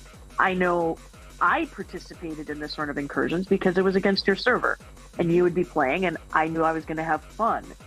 If it had been anybody else, except for maybe Boba, I probably wouldn't have participated. Which is exactly why I want to build the social element of this. If Scopely wants to build value in this, then they have to make it fun. And it doesn't have to just be fun in the game. It could also be social fun. And I saw it in the chat here just a few minutes ago. I don't even know who said it. Here it is. Lloydson says, the reward is the fun of PvP in incursions. I don't disagree. I love the PvP that I get in incursions. I loved it. But not everybody does. Not everybody does. But Trader, you even said you spent hundreds of billions, if not $1 trillion, titanium yesterday. Why? Because it was with people you know and care about and enjoy playing with, and the fun was worth the cost. Yeah. Hearing you Scopely. yell, traitor, was well worth it. Scopely, take a flipping clue from this. Somebody clip this. I'll make this real quick. Trader spent gobs of resources because she had fun. Make this fun, whether it's in the game or even socially. Make it fun and players will engage. Why is the engagement rate so low? Because it's not fun. Yeah. Yesterday was fun. Yesterday was fun because was. there was a social element to it. Create the doubleheader. Make it fun. Let players know ahead of time. Like, what's with the secrecy about the server pairings? Tell everybody who they're going up against so they can start talking smack. I mean, Make it fun. When I played Arian's server, she actually she let me go into her Discord, and like I was talking smack against with some of her teammates. It was actually quite a bit of fun doing that. And so that is, it's true. Knowing people and being able to engage with people you like and you want to play with, it's important. I agree. I hate all people though. What? Who was that? Was that Rip? I hate all people though. Yo, Ripper, what you doing, man? Where are you calling from? What city are you in? I'm back in LA. You're back in LA. Where in the world is Ripper, the criminal in the heroic trash can? That was great. Good job, Karkin. I Oh, drove Ripper. back today. So you're back in LA. Where have you been? Tell us everywhere you've been. Well, I was in San Francisco for a bit, and actually went to a conference. Met some people. I met too many people. So much talking to people. It's exhausting. I don't know what you're talking about. I love talking. What was the conference about? I'm curious. It was a React conference, which I have no idea about, but it was nice meeting people, so that was fun. So wait, it was nice meeting people or it was exhausting meeting people? It can be the same thing. Gotcha. Okay. Yeah, no, it was nice but exhausting. But I met interesting people, so we'll see what comes from that. There you go. You had people from Meta there, from Netflix, Google, whatever. Nice. Look at Ripper rubbing elbows with the big wigs. See, Scopely, you missed your shot. Now he's hanging out with the Microsoft people. What are you going to do? Chris, thank you for your hydrate. I'll do that now. General Darkfire, thank you for your 7-month resub. See, even Darkfire, just watching Trader, Darkfire says incursions looked like fun yesterday. Yeah, they were, because everybody knew each other. Pixelate, thank you for your 7-month resub. Appreciate that. Indy Hoosier Trekkie, 10 months, and I got to hit your base yesterday. Thank you, Hoosier. Thank you for your 10 months. I'm glad you had a good time hitting my base. A lot of people hit my base yesterday. Dirty Bird Bill, thank you for your 8-month resub. Appreciate that. Mr. Venture, Lurkin Merkin, welcome to the Litter Box. Thank you for following the channel. Appreciate that. Evil Dragonfly with the 10-month resub. Thank you guys also very much. Appreciate that. Captain Yam, thank you for your hydrate. All right. I'm going to have to refill my water. Trader, enough about incursions. I have something else that I want to pick your all's brain on tonight. This is much more exciting. And yesterday was exciting. But I have something even more exciting for you today. Oh, I'm making a mess. Why am I splashing? Oh, I'm splashing! Water's going everywhere! Having spent time with you in person, DJs, I am not at all shocked about that. What? The The water's fact that going. you're spilling water everywhere. I was pouring it straight into the cup, and it was splashing out of the cup. I stand by my statement. Oh, I'm sorry, Iron Fister. He said, I never got to see you, DJs, and I was looking around. Buddy, I was on 20 the vast majority of the time. During our stream, Trader, I did stay on 15. But pretty much right after the stream, no, during the stream, I went to 20. And then I stayed on 20 the entire rest of the time. I let the auto transporter move me back today at Event Reset. I stayed on server 20 the entire time. Had a great time. Had a great time with people over there. Really, truthfully, you guys were a lot of fun. I met a lot of people, and then, of course, ran into a lot of people that we know from our community. But I did not run into anybody mean. Nobody was just dirty. You know what I'm saying? Like, it was really, really nice. I did see some reports from Server 15 folks about people being mean to them. But you know what's really funny about that? The people who were complaining about people being mean to them are actual, like, super huge jerks on Server 15. It was super ironic to watch the trolls turn into crybabies. Like, if anything, Server 20, thanks for that. Really, like, that was hilarious to me. That was hilarious to me. I had a great time watching the trolls turn into crybabies. It was a lot of fun. I was reading our Galaxy chat after incursions ended, and I was just scrolling back. I was scrolling back to read as much as I could from the chat that happened in Server 15's Galaxy chat. Oh, some of it was really good. Some of it was so good. Oh, I loved it. And the people who just love to pollute our Galaxy chat just got owned. Shout out, oh my God, shout out to Rev Deuce, because Rev actually came and talked some of the biggest shiz I have ever seen in Server 15's Galaxy chat. He completely owned a player today right before Event Reset, and I loved it. Bot knows whose it is. Bot can see it in the chat. Oh, man. Mock Ranger, you're right. Server 15's Galaxy chat is a total dumpster fire. That's why I turn it off. I never go in there. Except for Mars. Mars is great. Mars is good, but everything else about Server 15's Galaxy chat is the biggest dumpster fire ever. And Rev owned it today. He owned it. Look, even Server 15 hates their own Galaxy chat. Our Galaxy chat is terrible. It's one of the worst. But it was so funny to watch Server 20 just completely owning the whiny babies. I'm trying to keep it clean, Trader. The whiny butts that continually pollute Server 15's Galaxy chat. You know who you are. You got it. They gave it back to you. How's your humble pie tasting? Huh? How's your humble pie tasting? You twerps. Bunch of babies. And then they cried. Server 20. Then they cried for like a half an hour afterwards. I'm just going to point out that you didn't spend enough time in Server 20's Galaxy chat, because there's the giant-ass whiny babies on my server, too.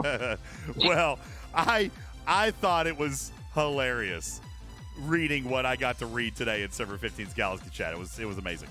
All right, Trader, I did something today. You want to see? Yes. Yes, and more yes. Well, I only took the first step. Because I don't have Shipyard 52 yet. But I did go ahead and complete my acquisition of blueprints for my first Nova. And I was pretty excited about this because I was actually prepared to build it. And I was thinking, oh, Okay, I finally got my reputation where I needed to be. By the way, my reputation, let me just tell you, I have been manipulating my reputation over the last couple of days. I've been manipulating my reputation over the last couple of days, Trader, in order to spend the faction credits that I wanted to spend. I am that nerdy, all right, that I first took Klingon to 1.1, what is that, billion or million? Billion. I took Klingon first to 1.1 billion so that I could spend my credits all the way down, which I did a couple of days ago, and now I'm back to 9,000, but I spent them all the way down. Then I worked my Federation up to 1.1 billion, and just today, Trader, spent all my Federation credits. So what I'm telling you is I actually took time to grind reputation. Oh, and it sucked. I hate grinding reputation. It is the worst. It is almost as bad as mining green data. I hate grinding reputation. I agree with you. I do too. It's terrible. Sorry, but about I did the it. yawning. But I did it, and then I spent all my Federation blueprints. And then I, in the same day, ground myself up to 1.1 billion in Romulan, where I capped off the blueprints needed without spending a single shred of Latinum. Now, that might have been a mistake, because, Trader, I was going to use those faction credits to finish my Tribby. But now I told you the other day that I could do a Nova, or I could do a Tribby, or I could do both with a little bit of spend. Well, I did some math today based on the way that I was able to manipulate my faction credits, because I actually wasn't counting on the fact that I had all those blueprints for the Nova sitting in Klingon and Federation faction credits. So I dumped all those. That actually helped me get my Nova without spending anything. So then I was looking here. Well, I got 245 out of the 650 that I need for the Tribune. And I still have 491,000 Romulan credits. So I did a little bit of math. And here's what I came up with, Trader. I am 405 blueprints short. That's going to cost me 648,000 faction credits. Now, I don't have 648,000 faction credits, so instead what I'm going to do is take the 491,600, divided by the 1,600. I've got 307 more blueprints. 307 more blueprints for the Tribune right now in the bank. So if I take those 307, if I take those 307, add them to the 245, I've got 552 out of the 650, meaning I only need 98 more that I don't have faction credits. Good night, Zandies. 98 times 1,600 faction credits times 50 Latinum per faction credit. Trader, which means for 7.8 million Latinum, I could have a Tribby today.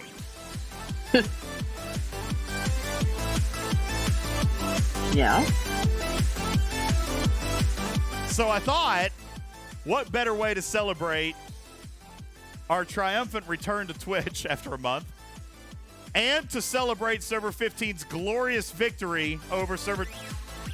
Sorry, wrong cue card. Hang on. To pay penance to Server 20 for the spanking that we took. Just Q put its 100 kitty bitties in a jar and says, YOLO, DJ. YOLO! Now, here's the thing, Shorts. Everybody in the chat is saying, wait on the Tribby, go for the Corvus. Here's my thing. That's a big one right there. That's impressively large. Thank you. Here's my thing.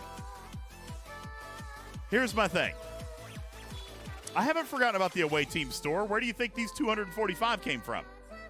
100% of these came from the away team store. Now, here's the thing, Trader. I was going to build my Nova today. Nova requires Shipyard 52. So I'm going through and I'm doing the things, and then I hit this wall. Now, there's two problems here. Because, by the way, I am now Ops 52. So I'm getting very close to the Nova. But here's the problem. I got two problems, Trader. A, I ran out of G5 common ore. Yeah. Problem number two, I ran out of steel. I remember when I was sitting on, I remember when Wardod stole 4 trillion steel from me. Or maybe it was 3 trillion. I remember when players said, oh, you think 6 trillion steel's enough?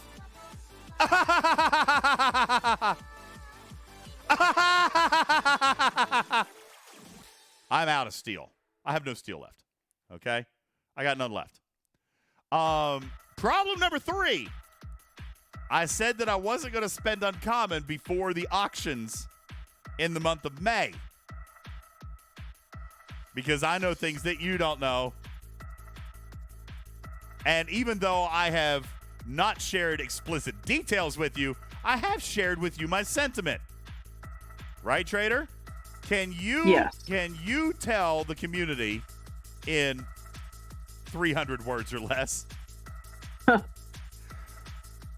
what my sentiment is about uncommon materials between now and the month of May?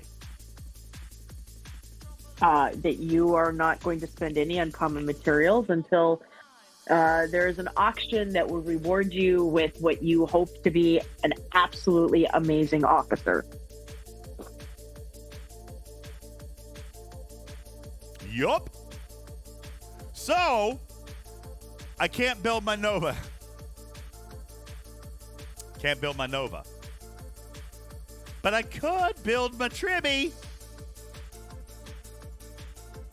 Could do that. So, Trader, it's been a minute since we did something absolutely stupid and reckless on Twitch.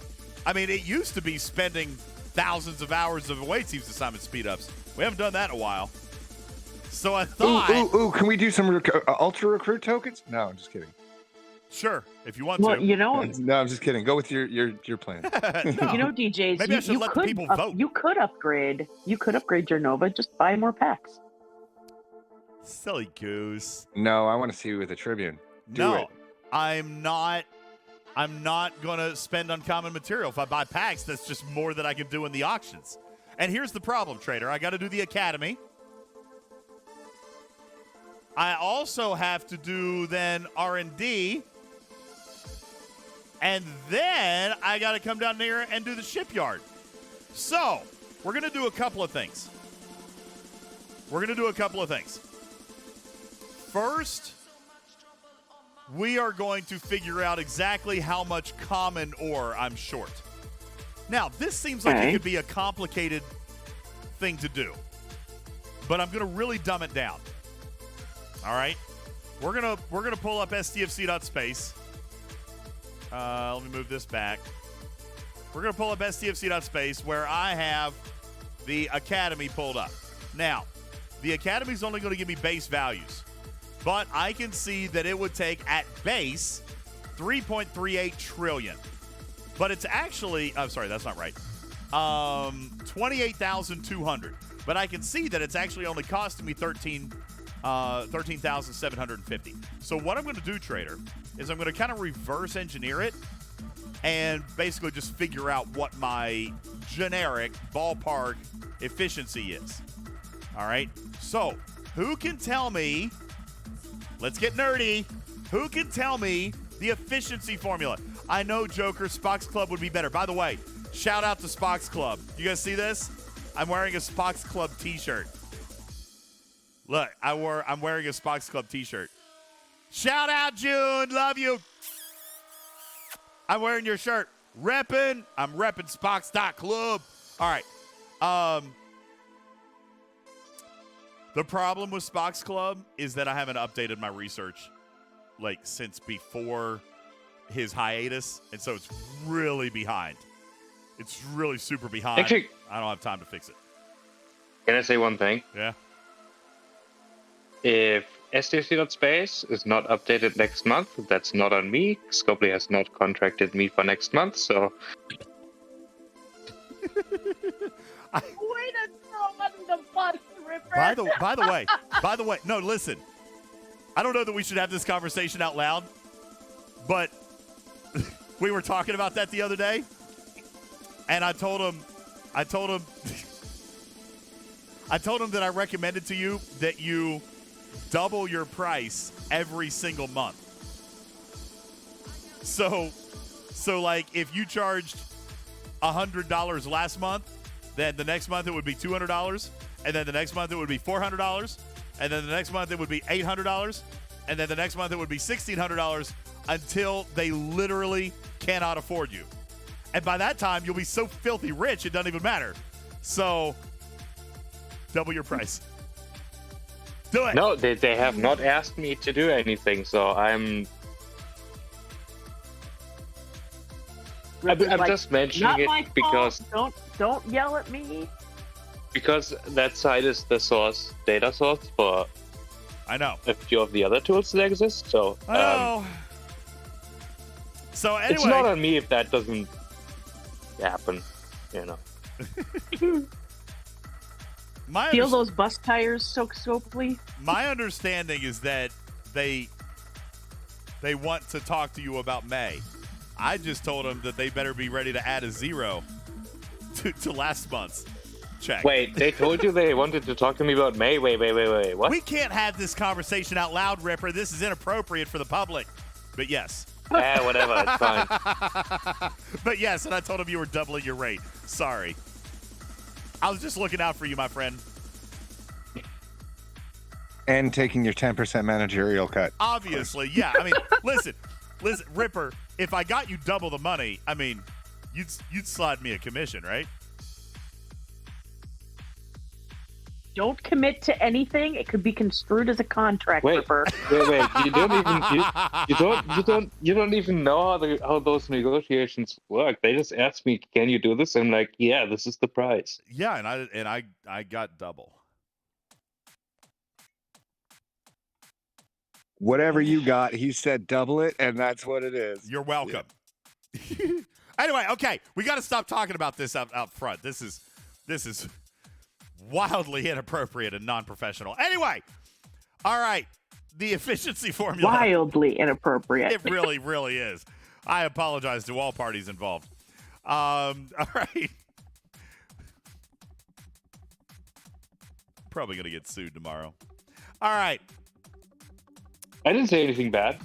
That was all you. I didn't say anything bad either. Did I? And you're good. I don't think I did. Yeah. Hi, Shauna. That's funny. I don't want to read that out loud because that's just as inappropriate as what I just did to Ripper. But that's hilarious. Oh. Okay. Back to the efficiency formula. Oh, yes, Dragon Keeper, I know, but I don't have a whole lot of multiphasics. Can I just be straight with you?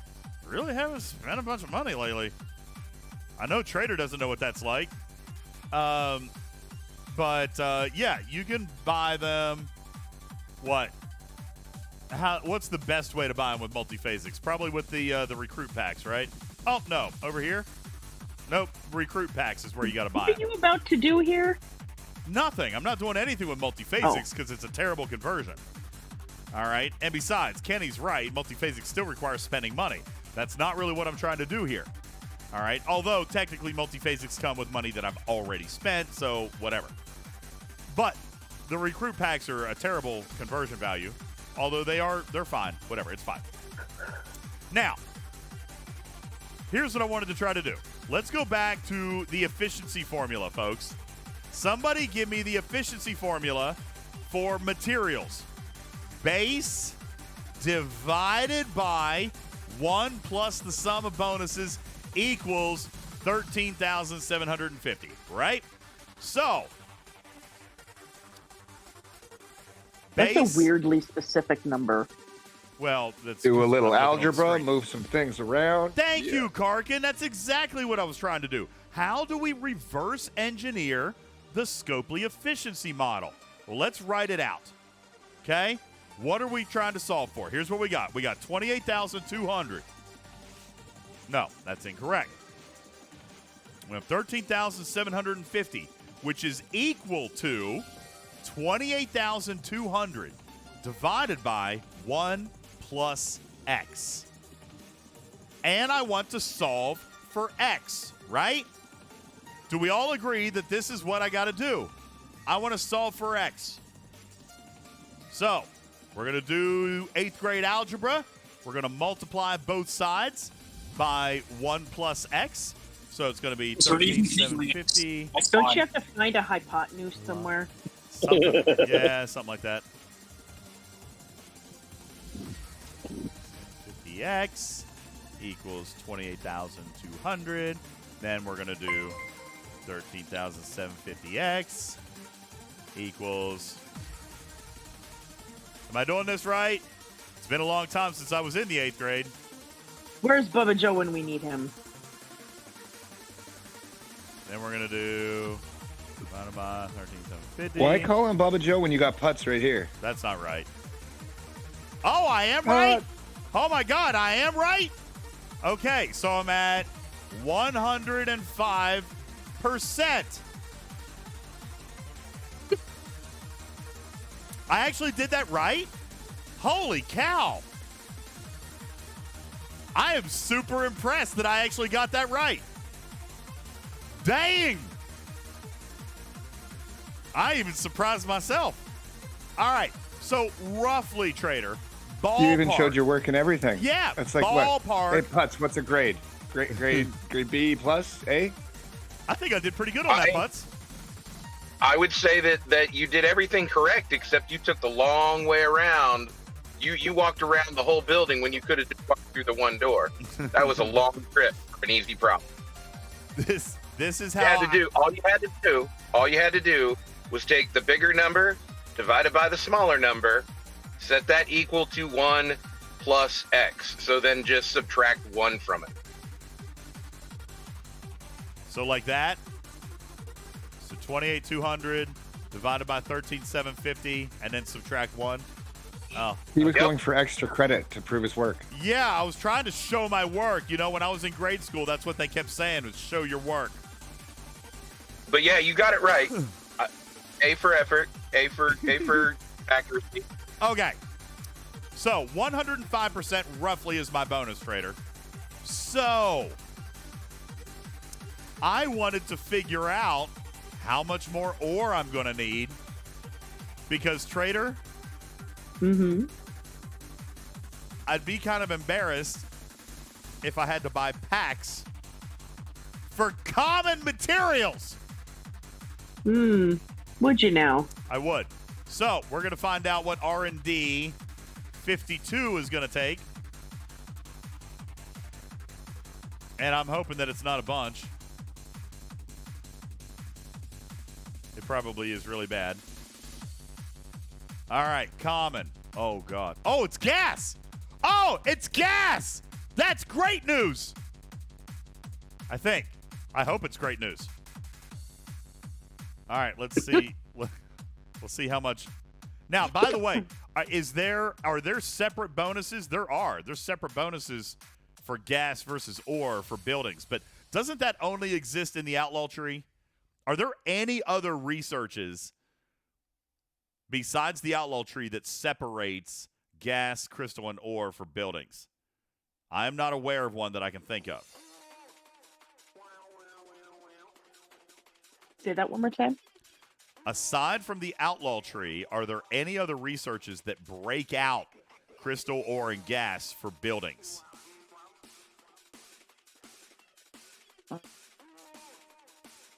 So what I'm asking, I guess, is can we assume that my bonus is going to be roughly 105% for each of them? Ish. Are there bonuses in oh gosh, darn it. You know what? Are there bonuses in the not the Starbase tree? Are there bonuses in the Starbase tree? I don't know, but I'm going to be fine. If you guys can see right above my shoulder there, see it? Right. My fingers are holding the mouse. But I got 79,000 G5 common, and I got 51,000 G5 common crystal. So, Trader, I'm actually in better shape than I thought. And by the way, yes, I did know that they are traditionally separated, gas for research and crystal for the shipyard. But I have been told that G5 is 1,000% FUBAR. Trader, true or false? It is. Okay. It is a 1,000,000% FUBAR. All right. And I've also been told that I will never have enough ore. Is that also true, Trader? You will never have enough ore as long as you are a Romulan faction. There you go. I'll never have enough ore. So I may have incorrectly assumed then that everything just sucks up ore. So, but yeah, no, I'm fine. Listen, Trader. Mm-hmm. Oh, man. Buy more packs? I don't need to buy any packs. Oh, that's what I get for being a smarty pants. Well, let's go back and check here. Now, it would cause me to waste 4,800 G5 uncommon for an auction. But for 37,000 Latinum, I could build my Nova tonight. For how much?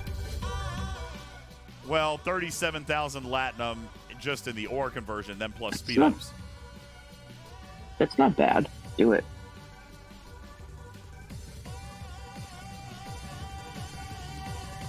Yeah, but what about the 5,000? Hold on. I need to check something else. No, I can't, Trader. I can't. Look, all these buildings take uncommon. Look at the shipyard. That's a lot. I never thought you were a quitter, DJs. That's 15,000 materials. That might get me some shards of this new officer that I really, really, really, really, really, really want.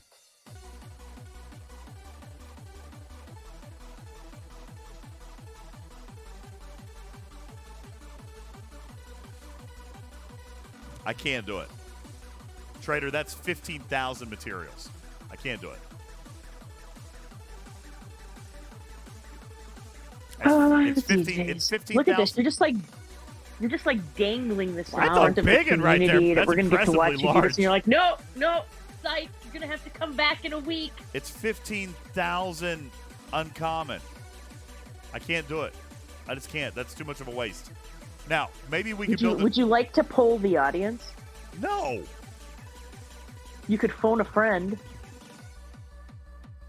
I'm sorry. I'd phone Bubba Joe. He'd tell me to wait. He wouldn't even answer at this time of night. He is sound asleep.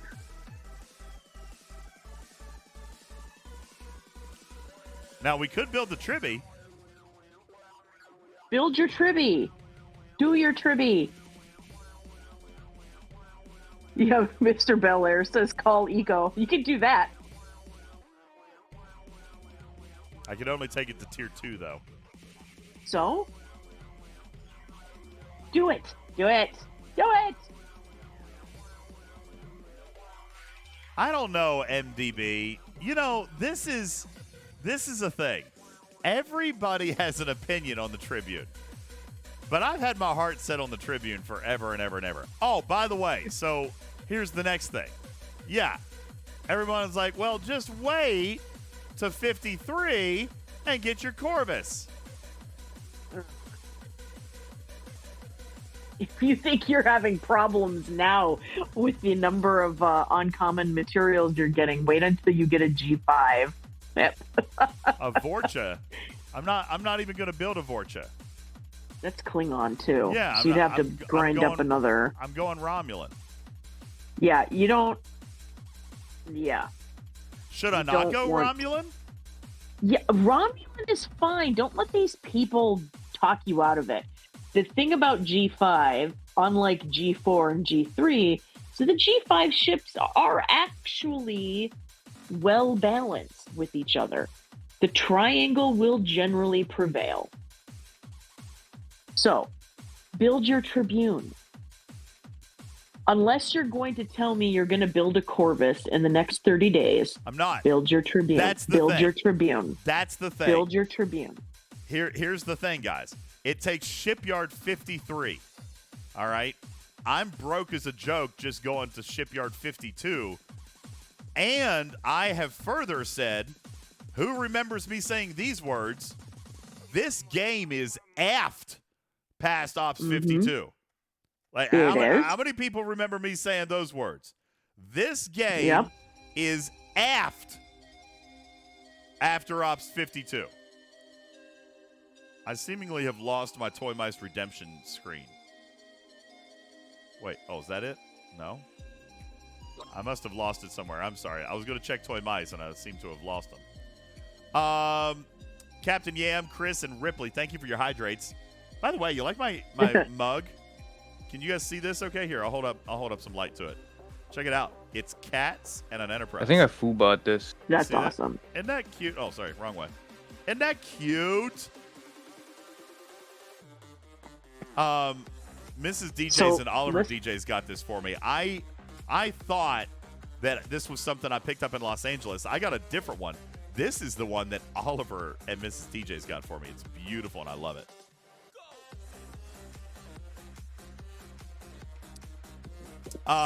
Don Zeno, good question. Hang on. Sorry, Trader, go ahead. I was just going to say, if you are not going to... The thing about the G4 Epics is that they are cheaper to upgrade. They are cheaper for you to repair. And the Tribune will actually, once you get it to about Tier 5, will actually be a very good ship for you. Especially with Battleship Strike Team. Battleship Strike Team and the Tribune are like, they're like the maraschino cherry on top of your ice cream sundae. They are perfection together. If you're not going to go to Ops 53 to get your Corvus within, my personal opinion, is within a month, you're going to need something to grind with to do your dailies. And when you tier up your Tribune, that's going to be your grinder. Let's just do a little bit of digging here. To go to Tier 5, Trader, I need one. And by the way, these are all base values. All base values. I would need 1.47 million 4-star common battleship parts.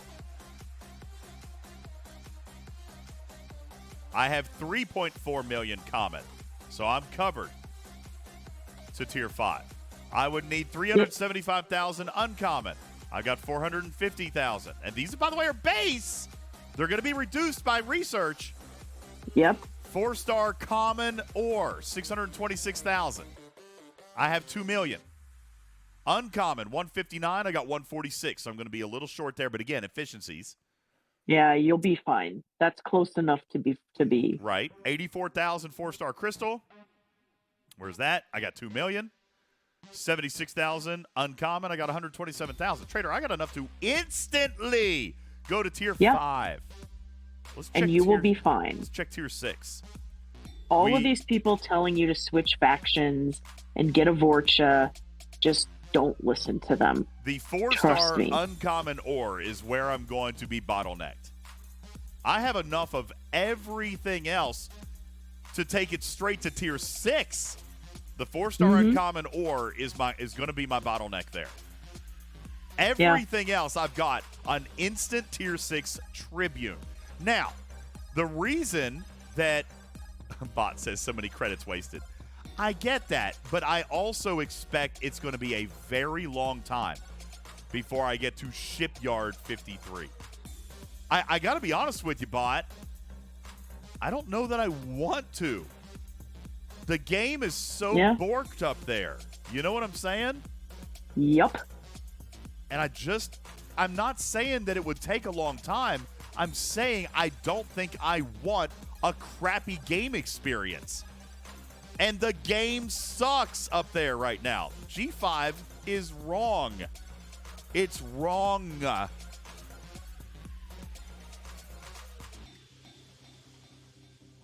And it's not going to get better anytime soon. Bot says, you do. The game is getting fixed. Scopely said so. Yeah. Oh, yeah, sure. Mm-hmm. Now, in other Bot, news... you sweet child. In other news, I am now Grand Empress of the Universe, so everybody has to do what I tell them to do. I'm sorry, what? Well, if you believe that Scopely's fixing this, you will believe that anything, really. Yeah. Now, I do know that rep grinding is better in G5, but Bot, I'm already grinding level 53 ships with my Pylum. If I get a tier 6 Tribune, I'll be able to do even more. Let me also remind you, and not that this is a driving factor, but it kind of is, Trader. When we get events like this, when we get events like, oh, this is not the right one, but when we get these ship-type events, okay, like Interceptor Hunter or Explorer Hunter or whatever, like this one was kill battleships using an Interceptor. But what was it, yesterday that we had right here? Kill explorers with a battleship. Yeah. Kill explorers with a battleship. Now, I'm an Ops 52, so my milestones are pretty high, right? And I'm expected to kill level 52s, and I'm pretty sure the number is 40, maybe 50. Let's just figure it out real quick. Let's figure it out super quick. That would be about right. 380 divided by 38660. 20 level 52s. Oh, by the way, shout out Scopes. I've been asking for that for a long time. Thank you for finally doing that. So 20, Trader, is what I got to do. Now, Dragon Keeper says, I didn't even do that event yesterday. It was way too high for me. You know what? I did do it. But you know what I did it with? A freaking auger. It took for flipping ever. It took for flipping ever. Because I could only hit like 49s and 50s and maybe 51s if I only wanted to do like 6 or 7 per hull. It took forever with an auger. So I look at this, all right? I also look at, no, an auger wouldn't matter, Carissa. It was an auger, okay? Now, I also look at things like solo armadas, Trader. I'm already killing 54 and 55 epics. What am I going to do with a Tribby? I might be able to kill a level 56 now. You know what I'm saying? I mean, if it's a weak queue, probably you could. I don't know about that though. Maybe. If you were boosted, it was stung. It was like tier 1 or tier 2, maybe. Now, Rod, I don't think that I am guilty of rushing ops. I've got 2 very well-developed G4 rares. I've got a tier... let me look here. Hang on. I got a tier 7 Pylum and a tier 7 Corey. They're very capable ships. And the only reason that I didn't stay at 50 and immediately went to 51 was because of the mini daily events. And Trader, I don't regret that. The mini daily events have paid me massively larger than they would have at 50. Plus, my battle pass went to 51. Do you guys remember me telling you about how I regretted all the months that I stayed at 39 because of how many G4 materials I missed out on while I waited? I decided not to make the same mistake again. This time, I knew I was capable of keeping up, but I didn't want to camp at 50. I wanted to go ahead and start earning my G5 material. And that is what I did and why I went to 51. That's right, MDB. Plus the packs. I mean, I do spend a little bit of money, Trader. The packs are exponentially better at 51 as compared to 50. So that's why I made the decision that I made to go to 51. And then, of course, now I'm finding myself needing to mine a little bit of G5 material. So I thought, well, 52 is not that hard to get to. And I could build a Nova. But I got to be honest with you. I am not rushing for 53, guys. You shouldn't. I'm probably going to be here for a while. And at the rate at which I'm earning faction credits, I mean, Trader, do you remember? Maybe it was 2 months ago, maybe a month ago. No, it probably was 2 months ago, maybe 3. But do you guys remember when we did the math? To build the Tribby at that time would have cost me, what, 50 million Latinum? Do we remember this? We can go back. We did it on Twitch. It would have cost me 50 million Latinum to build the Tribune at that time. Now I can do it for 7 million Latinum. That tells you how fast I'm earning faction credits. Yeah. So by the time I'm ready, and by the way, the Corvus is cheaper than the Tribune. You know, the Corvus is cheaper than the Tribune in faction credits. By the time I'm ready to do it, it's only 450,000 faction credits. I'm probably earning, what do you think, Trader? Close to 2,000 a day? Yeah. That's the low end of it. That's honestly. the low end. All right, so 8 months? 8 months? Not to mention events, faction hunts, and all that, adding a bunch to it. I mean, 6 months. I'll be honest with you. I'm going to be 52 for 6 months. I do not expect to push to 53 inside 6 months. I mean, maybe if Scopely fixes stuff, but I'm not holding my breath. Which is exactly right, Mimi. Mimi does bring up a good point. All you're saying, DJ, is that if you're not going to tier it up, then why build it? Wait another couple of weeks till the auction itself. Then you may not need any lat at all to build the Tribby. And you know what, Mimi? You're actually right. Let me ask the community a question. Is the Tribby worth flying at tier 2? Because if it's not worth flying at tier 2, then Mimi is right. That's going to be Pylum Chum. Dirty Bird Bill says no. D. Lyle says no. Retro says no. If the ship is not worth flying at tier 2, then Mimi is right. I might as well save the Latinum, earn some more credits, and wait until the auction. That would be the smart thing to do. So that's probably what I'll do. If it's not worth flying, if it's not worth me building now, then I'll build it in a couple of weeks. Because it's not going to be long before it's time to do that. And then it'll be very, very simple to rack up another 450,000 Romulan credits. So, where do we... Dirty Bird Bill says the smart thing is a Vorcha. Which one's the Vorcha? No, that's the Klingon G5. No. Oh. Just don't. Why? Just don't. Tell me, Trader, what's the difference between... It takes too much of your... uncommon ore. Yeah. You will need that ore to upgrade your ops. You will need that ore to upgrade half of the things in your base. Don't do it. I ain't gonna lie. I'm kind of a Romulan at heart. I've played Romulan in the game since the very beginning. Augur. And the Corvus is a good ship. The Corvus is a good ship. It whipped my tail a bunch yesterday. I tried. I stung it. I support. Oh! By the way. You know what? I probably... Oh, please tell me I saved this. I have something I want to show you, Trader. Mm-hmm. I hope I saved this. Hang on. I did!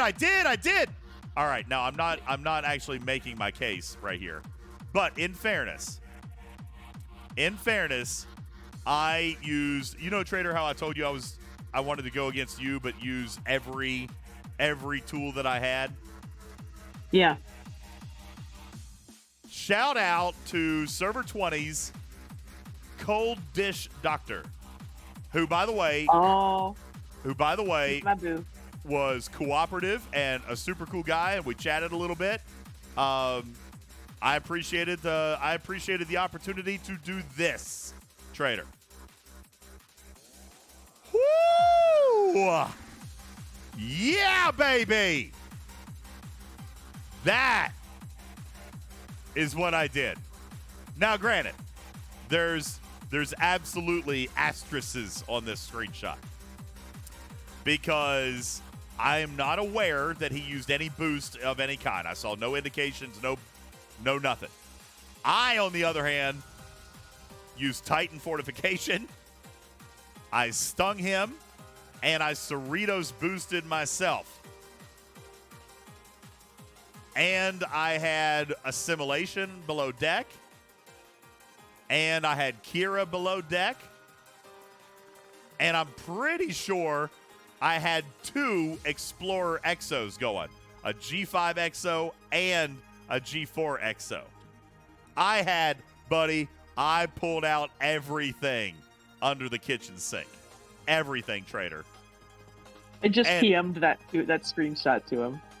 But Did you do an incursions exo? I did. I don't think I did. I think I kind of had forgotten about those. I used my normal exos. But all of that, Robotsky says that was RNG. Oh, I know. Robotsky, I had 200,000 whole health left. Trader, Do you recall how many rounds that was? Oh, God, no. I doubt I had You that would have log. lost. If he had full hull health, you would have lost. Oh, yeah. Absolutely. He was down like 7%. Yeah. That's what I'm saying. Like, my compliments to Cold Dish. All right. Because I threw everything I had at him. And this, I literally escaped by the single gray hair on my chin. Just one hair. 200,000, one extra shot, Trader. That's all. Yeah. One more shot. If he had gotten one more shot off, I would have died.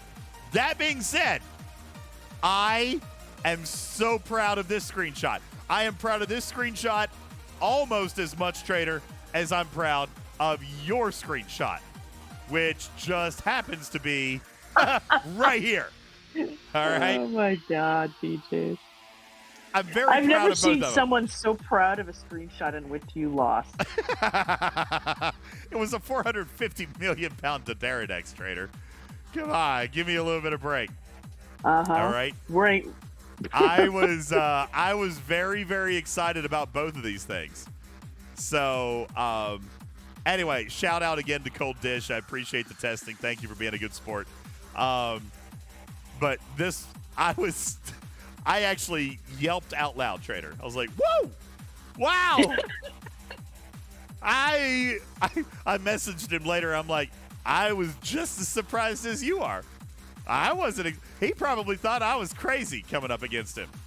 But anywho, that was great.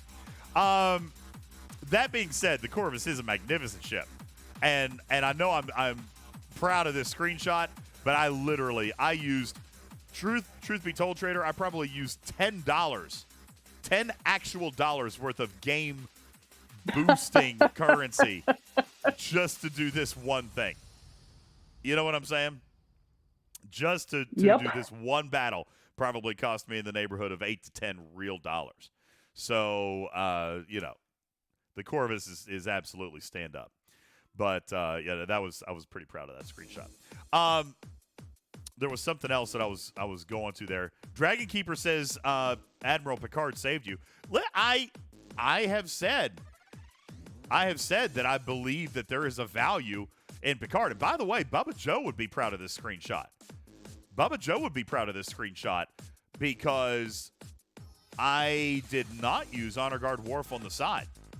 I used a piercing officer trader, and I have a feeling against the G5 ship, without Marcus's piercing, I would not have won this battle. I think even with Honor Guard Worf there, it would not have been enough to overcome the stat imbalance from the Corvus. You know what I'm saying? I think Marcus had to be there. So, and this was a crew that Bubba had talked about in the very beginning. Subbing this officer out if I'm going to go against the triangle. So,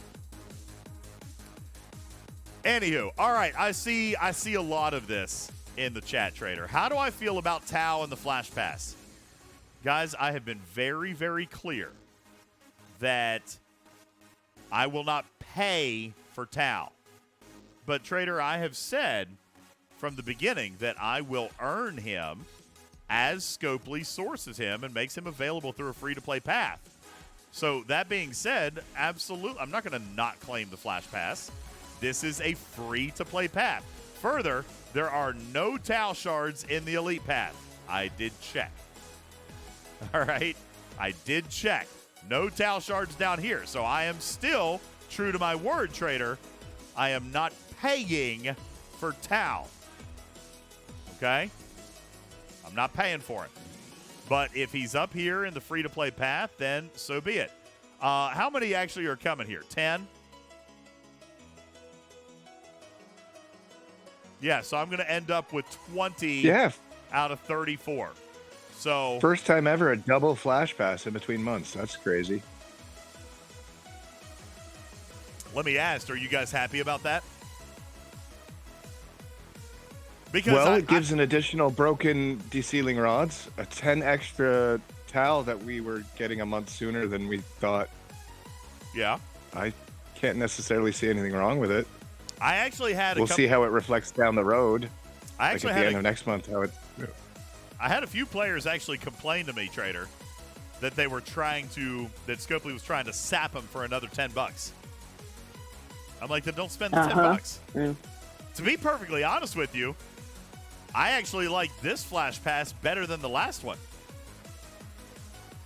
If you guys remember, I told you I did not buy the last Flash Pass. Like, I only finished, I think, to like milestone 4 or 5 of the Flash Pass from last week, and I did not buy the unlock down here. I just did the free-to-play. Because what did it have in it? Somebody remember. Go back last week. Who can remember? Remember it had what? Galinar. It had... That's right. Galinar. And I said, what about Galinar? For me, anyway, not worth spending money on. Why? Why? Every 40-plus player out there. Oh, Wayoon. That's right. So Galinar and Wayoon. Worthless Flash Pass for me. Why? Thank you, Darkfire. Galinar has very generous sourcing compared to other officers. If you're 40-plus. He's got very solid sourcing. And Wayoon, we've already proven that Wayoon ain't worth a diddly poop to upgrade. So I didn't feel like I needed to spend $10. No, Retro, I don't have him maxed. That'd be great, but no, I don't. However, my Galinar is already tier 4.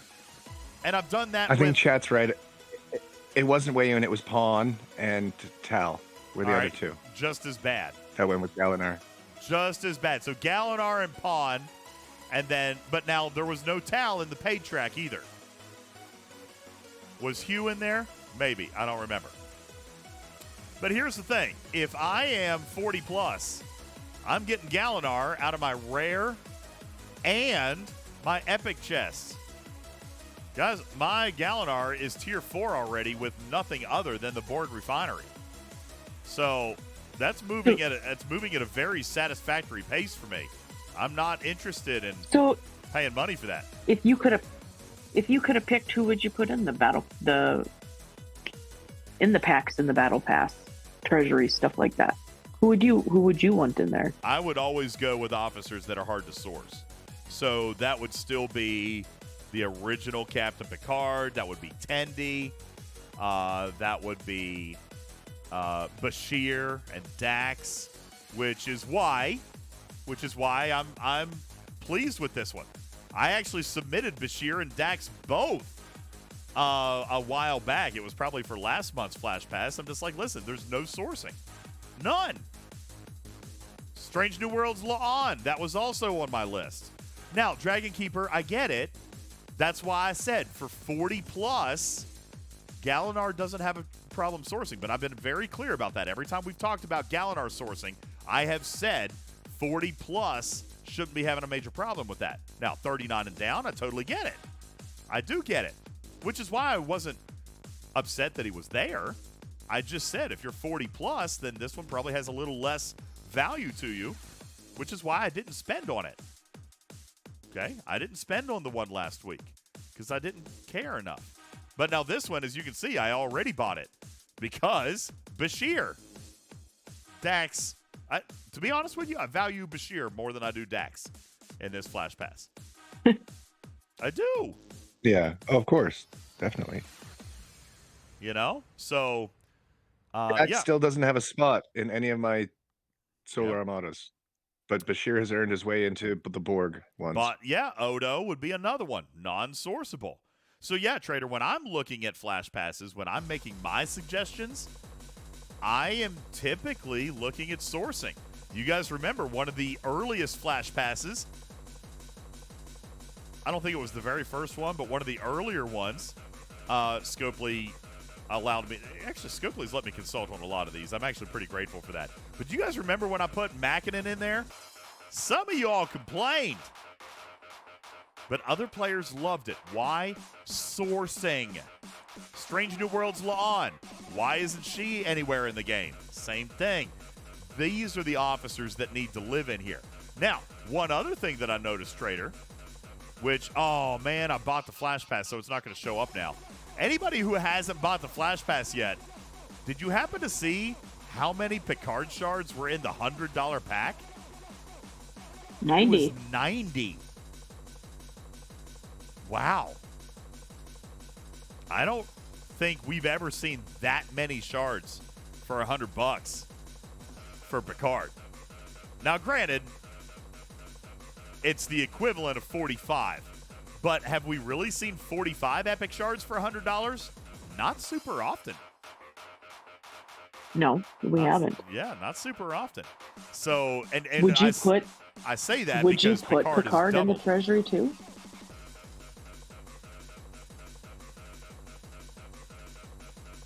Yes.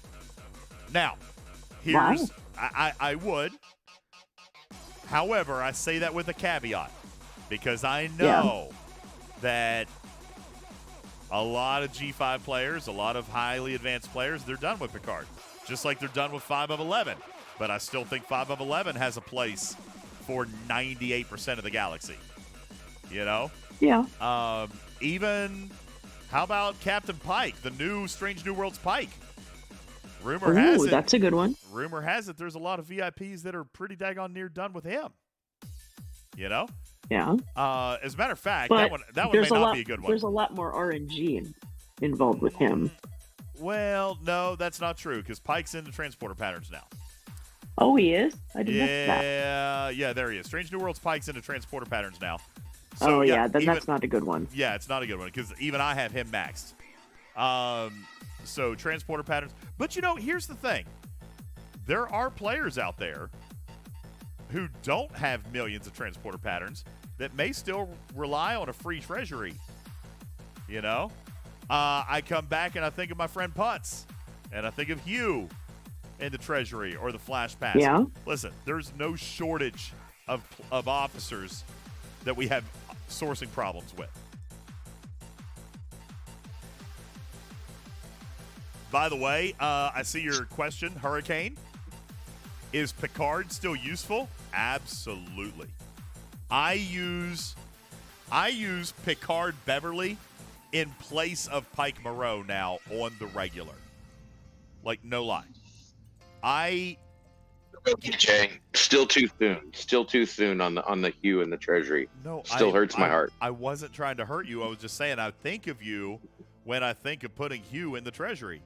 Like, it needs to be there more often, or it needs to be in the flash pass. Hugh is a game-changing officer that needs to have better sourcing. That being said, Hurricane, yes, I do believe in Captain Picard.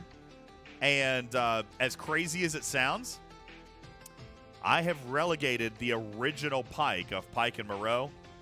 He has been relegated to the lower decks, Trader. Either that or ATAs. Yeah. I don't use the Same original on Pike. mine. I don't use Pike Moreau anymore. I just don't. Picard, Beverly. Sorry, my foot itches again. So, yes, Picard has a massive use case, more so than Pike, or the original Pike for me. Odo needs better sourcing. You know, I am curious about that because I seem to remember a lot of people really fussy about Odo, that he was worthless. But now I'm seeing a lot of people. No, really it wasn't that he was until worthless. he's tiered. He has to It be was- tiered. The argument was comparatively to what you were choosing in the event store, everything on Odo, or other items that were useful in the time. And the breakout was generally the Pylum Cloak was better than everything on Odo. Odo is great. He's a great underdeck officer. That you can't go wrong with crit damage. I use him all the time. But for some reason I was thinking we were complaining, but I think you're right. It might have been because of the cost in the event store, probably. It was more of a comparative between which was going to be better, the Pylum Cloak, which was, or 100% of your loot. I think it was like 600,000 that you needed to unlock Odo. By the way, Trader, I hit, let's see, where is it? I hit Syndicate 27 the other day. Hey, congrats. Which That's awesome. means, where is he? There he is. Mavery is unlocked. And Very nice. Avery promptly broke your discovery. You know what? So I haven't used him on the discovery, but Mark Mark told me about it. Yeah, and he does work the discovery. Yeah, Mark got confused. He told me it was Grush, and I tried it with Grush, and it wasn't working, because then I got to thinking, why would you use Mavery on a discovery? But he was probably doing it for synergy, right? But that also doesn't make sense, because the only reason you would use Grush on the disco is for his officer ability, not his captain's maneuver. So I think this is weird. Why would anybody use Mavery on a disco? Who knows? Maybe that particular dock works double duty with a mining ship. I don't know. Well, yes, and also Mavery not does. all players are smart. Well, Mavery does break disco summoning, so just be aware of that. However, also be aware that if you're using Mavery on a disco, why?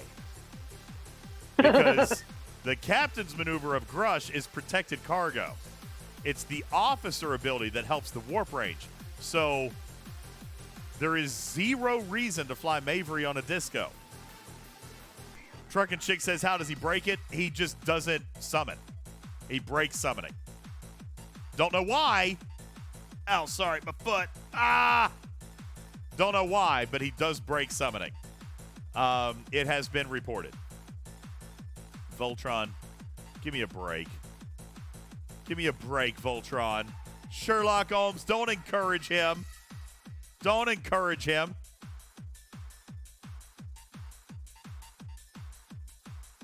Nobody minds mycelium.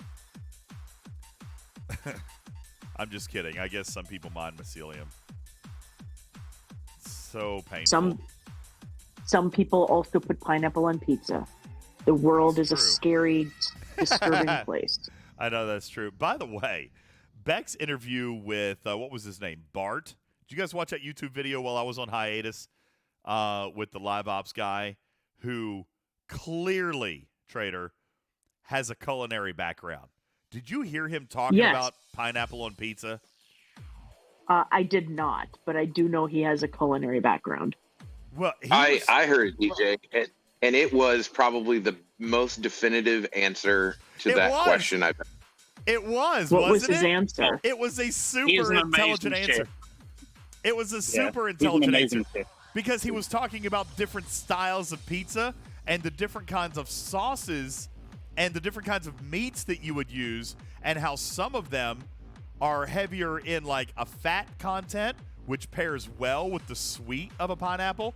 But if you're using a sauce that is too sweet or has too much sugar in it, then You don't want to mix it fruits. Yeah, it clashes Tomatoes against already the a sweet. fruit. Yeah. It clashes against the sweet of the pineapple. So his final verdict, Trader, was that pineapple does in fact belong on heavier, meatier, and less sweet sauce pizza, like a Sicilian pizza. He says pineapple belongs on a pizza. The more meat, the more capable of having pineapple it can be. Also along with the less sweet of the sauce. Now, I do disagree with him. Well, you know, he can just sit down and be wrong, too. I do disagree with him, okay? Pineapple does not, in fact, belong on pizza. But I agree with Putz. It was the most scientific and the most analytical answer to that question that we have ever heard. And you could definitely tell the man knows how to combine taste. Because he was like, listen, if you're going to do a lot of sausage or beef or pepperoni, then you know the pineapple can kind of offset that and give you like a savory and sweet kind of thing. But he was like, the sauce can make all the difference in the world. He's like, you get a really sugary, sweet sauce, then the pineapple's too much. Who knows? Maybe that's my problem, Trader. Maybe I've had terrible chefs making my pizza. Maybe I need Bart to make me a pizza with pineapple on it the way it's supposed to be. And who knows? Maybe we all like it. Maybe we've all just been ruined by people who don't know how to actually put pineapple on pizza. Is that possible? No. It's funny. I mean, I'm just saying, he made me question everything, Trader. Now I feel like I have some experimentation to do. Do not let some half-baked theory shake your moral certainty that pineapple on pizza is wrong. He is clearly a culinary genius. Okay? Yeah. I'm just saying. Hey, Bel Air, I'm not saying that it's not my opinion. I'm not right or wrong. I'm just saying Bart made a convincing argument. I might be willing to try it.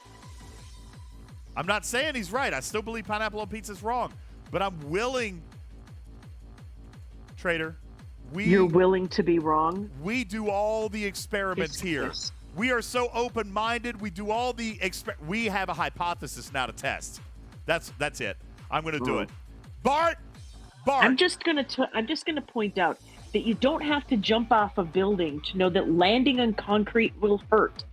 You don't have to put your hand on the hot stove to know that it will burn you. I'm just saying. No, but it's funner to throw off a dummy or light something on fire. Just saying. Bart. I have no words for you, Karkin. You've convinced me to try it, but I'm gonna have to find a chef to do it. Cause I ain't calling Pizza Hut. Okay, I can tell you that right now. Do they still have Pizza Huts by you? They all closed here. Seriously, Pizza Hut's not a thing for you?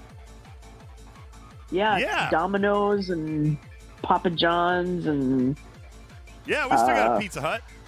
As a matter of fact, we have a Pizza Hut in the next town over. I mean, we've got one in our town, but in the next town over, it's one of those like double shack things. So it's Pizza Hut on one side and KFC, but they're in the same restaurant on the same board. We call it the Cluckin' Hut. You sound very excited about that. Well, it's nice going. He was building up to the name. It's nice going to the Cluckin' Hut because it's like going to two places at once. So like, if people wanted, I want Pizza Hut pizza and I want KFC gravy. Yes. You give that to me right now. See, Karkin is all in. Karkin needs a Cluckin' Hut.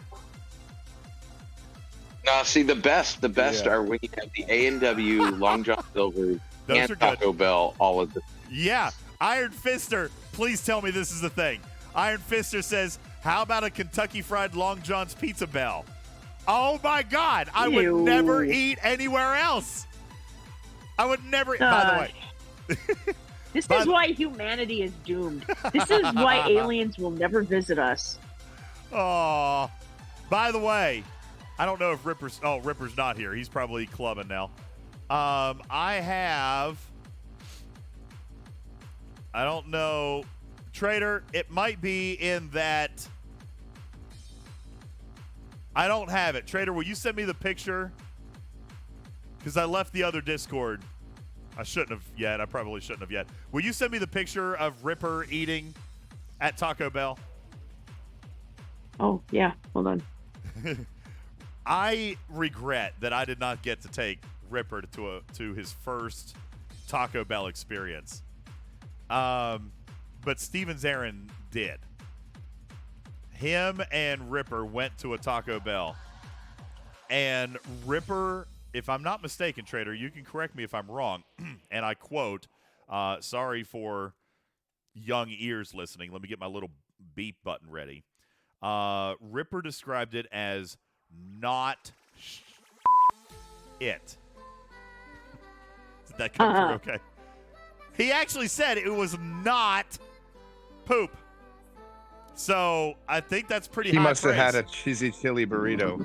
Those are good. It wasn't the worst, but we actually went and had real Mexican down in San Diego. We posted a photo at Puesto, and that was amazing.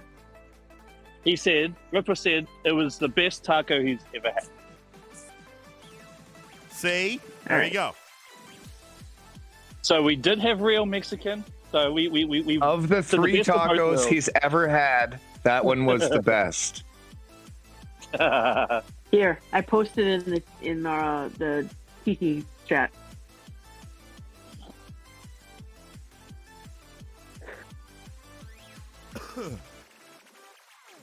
Here it is. Okay. Ripper and Aaron went to a Taco Bell. And say it again, Aaron. Are you saying that Ripper said it was the best taco he's ever had at Taco Bell? No, not at Taco Bell. No, Oh. what I said after that. Later on, we went to a real Mexican restaurant when we went to San Diego. Okay. The next day. Yeah.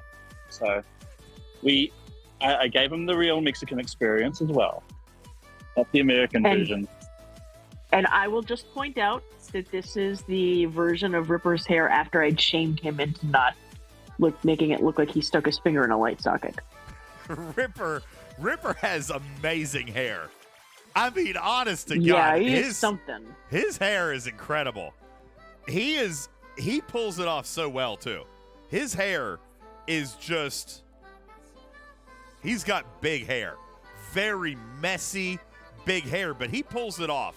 Everywhere he went, he looks like, exactly like Trader said, he looks like he took, like after a shower, he looks like he takes a towel and just does this and then just like slings it back and then he's done. And then he's done. He doesn't, and he makes it look so cool. I'm actually very jealous. Ripper, I'm going to grow my hair out so I can look like you. I can't do the beard, though. For whatever reason, I've never been able to grow a beard. Can't do it. So, yeah, that's it. Q. He's got cute boy band hair. I do think Ripper's a very cute boy. I mean, he's a good-looking fella. And in person, he's a dashing gentleman, isn't he, Trader? I got to spend a lot of time with him. He's very nice. I got to spend so much time with him. We stayed in the same hotel for the, I guess, 3 or 4 days that we were there. We slept in the same bed. He even snuggled me. Who is Big Spoon? You can't just tell them that without telling them all of that, DJs. He snuggled me one night. It was cold. I don't know how to explain this story, Trader, but yeah. So okay, long story short, no, it's not creepy, Iron Fister. Here was the situation. It kind of is. It's not. Just a little. It's not. All right. Just a little.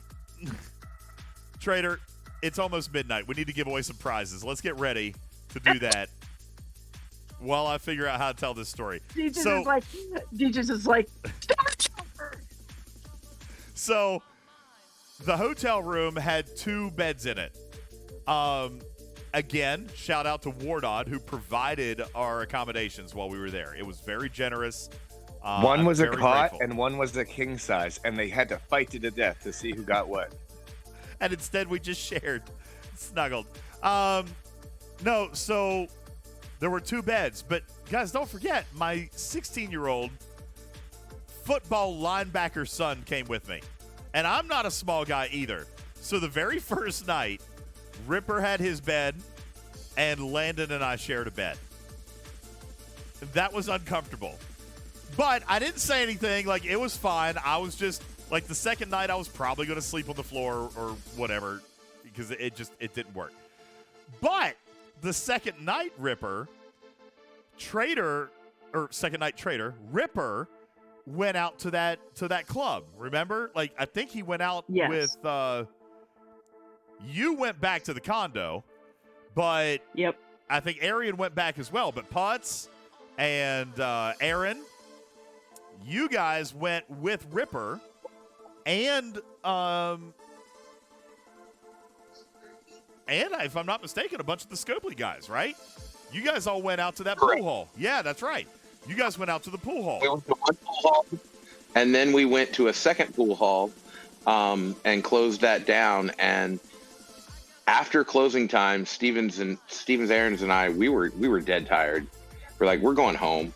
And Ripper was like, all right, cool. See you guys later. Yeah. And So he took off. Ripper went to another. He went to another place, which I know where he went, but I'm not going to say where he went. But actually, that sounds way worse. All right, he went to a friend's apartment. They played like more pool and drank a little bit, played some video games.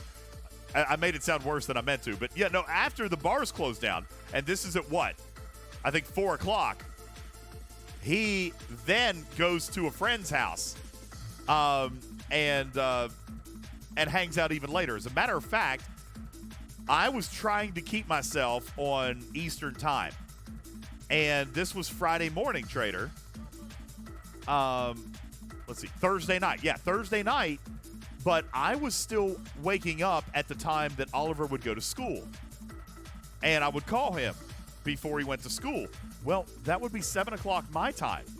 So I was getting up at 4:00 Pacific time, Trader, trying to keep myself on my East Coast schedule. So I woke up at 4:00, and this is Thursday night. I woke up at 4:00, and Ripper wasn't even back yet. Now, backing that story up a few hours, when Ripper went out to the bar and Landon and I went back to the hotel, I was just thinking, you know what? Until Ripper gets back, I might as well sleep comfortably. So I laid a blanket down and I slept on his bed. And I woke up at 4:00 to call my son, and he wasn't back yet. So I called him just to make sure like nothing terrible had happened, right? I called him. And he's like, oh, You're yeah, such no. a dad. What? I was worried about my friend. It was his first time It's in the sweet. States. It was his first It's time in the sweet. States, and he stayed out till 5:30. So Have you been attacked? Have you been mugged? I just asked him if he was alive. That's all I asked. I wasn't prying. That's such a dad thing. It's adorable. I'm not judging you. I just said, are you alive? And he responded with, yeah, everything's great. I'm like, all right, well, good. So I'm up now, though, but I slept that night in his bed. So the next night, same thing. He goes out. This is now Friday night going into Saturday morning. I don't have to get up as early because Oliver doesn't have school, so I didn't have to get up at 4:00. But Friday night, Ripper's like, yep, I'm going out. I'm like, okay, have a good night. I went to bed in Ripper's bed. So he comes back that night at around 2:30, but I didn't have to be up at 4, so I was slumped. I was passed right out. Instead of waking me up or kicking me out, I even texted him. I said, listen, I'm just going to lay down in your bed for a little bit because Landon's all sprawled out. When you get home, just wake me up and I'll move. Because I told him I was just laying there, but I didn't want to, like, impede on his space. He was like, yeah, no problem. Don't worry about it. So he comes back at 2:30. Instead of waking me up and kicking me out, he just crawls into bed right next to me. I didn't know. I didn't wake up until about 4:30 when my body clock woke me up, Trader. And I realized there's a German boy in his underwear sleeping next to me. So the question I have to ask is, who was the biggest spoon? it was Ripper. I didn't even know.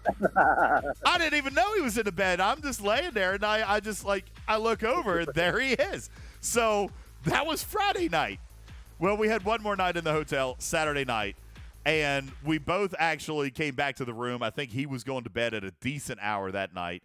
I think Trader, he went out Saturday night too, because that was the night. No, that was Friday night. Did he? You both look at the bed, and you're kind of like just like eyeballing each other. I don't honestly even remember. Like, okay, I guess I'll get into bed with Landon. I honestly don't even DJ, remember. Sleep with me. I don't even remember what happened Saturday night, or what time he came back. But I just know that, like, it wasn't even a question at that point. Like, we just went to bed together like an old married couple.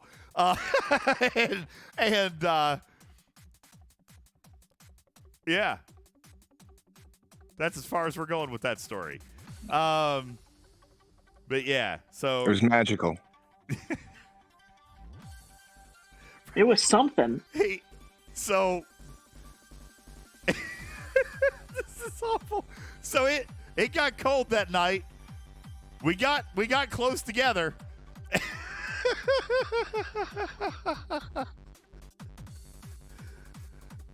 Me and Ripper snuggled. You're so weird, DJ. You guys say anything? What was the pillow talk like? There was no pillow talk.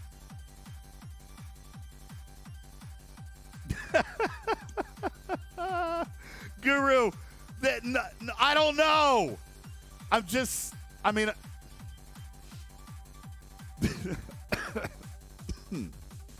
choking myself up. Anyway, back to the original thought that spawned this entire story. Isn't Ripper such a cute little German boy? He's so cute and precious. Anyway. Oh. I'm cracking myself up with this. This is ridiculous. So, yes, Ripper and I... Let's give stuff away, DJ. Ripper and I shared a bed for 4 nights in California. What happens in Culver City stays in Culver City. Okay. Or something. Or it goes That's out. a big one right there. That's impressively large. Hey, Ripper. Who played that? Robotsky. That was terrible. It's so funny. Trader, I know you can't hear, but he just played the impressively large soundbite. I can imagine one of the conversations That's like... inappropriate. Inappropriate. Oh, God. Hey, Ripper. I'm so positive. DJz, I'm full of is that positive something energy. in your pocket? Yes, DJz. Oh, Yeah. jeez. Y'all going to hell. Mwah. Mwah. You're the best. Mwah. Give me Doug hugs and says kisses. you made that totally awkward compared to the first time you told it. Because the first time I told it, we just slept in the same bed. That's a big one right there. That's impressively large. But I didn't tell you that like, he was the legit big spoon. All right? I am so positive. I'm Oh. full How'd you of feel, positive DJz? energy. Anywho. Yes. Okay. Yay, Trader. bugs! I don't even know what we have to give away. What do we got to give away? Tell the people what we got to give away while I get the giveaway bot ready to go, please. I think I Sure. full bought this. We have a 1 prize closet, a battle pass, and a $99 pack. That's it? That's it. Well, you only streamed like twice, so. Oh, yeah, that's to make up. Yeah, those are the ones, by the way, these are the giveaways from when we were in Los Angeles. Yes. And looking here for May, we haven't done anything yet, have we? No. Nope. Wow. We're just starting out. Yeah, we're just starting out. Okay, so we got work to do in May. May the 4th be with everyone. May the 4th be with you. So, all right. Anybody else ever want to respond with and also with you? Well, I was raised Catholic, so every time, Trader. All the time, yeah. And also with you. I actually said it out loud when Karkin said that. I was like, yes, and also with you. Yes. I was raised Catholic, so my mom's a Catholic, so absolutely, every time, Trader.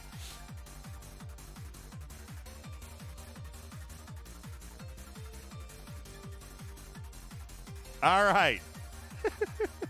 Let's see how many people get this right tonight, Trader. It's a long hashtag. Are you ready?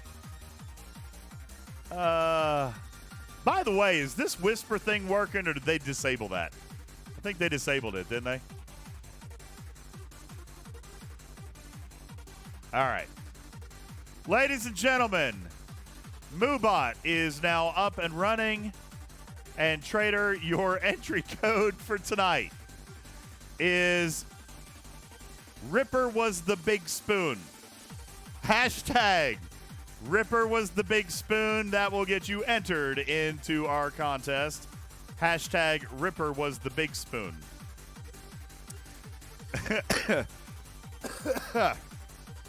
Oh, man.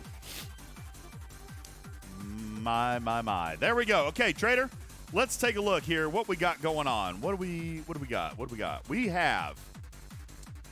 Is this correct? Are you guys seeing the same thing? I am seeing that we have 285 viewers. Trader, does that jive with what you're seeing on the screen? It sure does. All right, that means I need 140. 140 eligible chatters. Flicking up. There we go. We're up to 80-something now, so over halfway there. I need 140 eligible chatters. And we will give away... Excuse me. We'll give away what we have to finish, making up for the month of April. And then we will we'll close the book on April, and we'll move into May with our giveaways here. Tonight we did 105 subs. We got 2,300 bits. So no prizes yet for this month, but obviously you guys know the drill. Every 5,000. We will give away a prize closet item. Every 10,000, a free $20 Battle Pass unlock. And every 250 subs, we will give away a free $100 pack to the community in an effort to take the vast majority of what is raised here on this channel, pay the bills, and give it back to the community. Trader, I know we were a little bit down in April, but did you know in March we gave away over $2,000 in prizes? Yep. $2,000 in a single month. This channel gave away to people. It was awesome. Yo, thank you, Grim Reaper, for your 5 kitty bitties. And Carissa coming through big with 1,300 kitty bitties. Thank you so very much. Appreciate that. How kind of you. Appreciate that very, very much. And we'll continue the trend of giveaways. As a matter of fact, Trader, I wanted to remind you guys all that I have not forgotten about Battleship. So, Trader, you know what we could do? We could draw a handful of Battleship winners. We could. You remember how to play? Yeah, but we won't play tonight. I'll just draw the names. It'll be like off-air winners. Should we do that, or should we do it later? Do it later?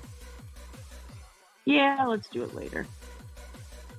We'll do that later. We're gonna get back into Battleship. That's gonna happen here very, very soon as well. So, Trader, here's what we've decided: the Tribune to Tier 6 at the next auction.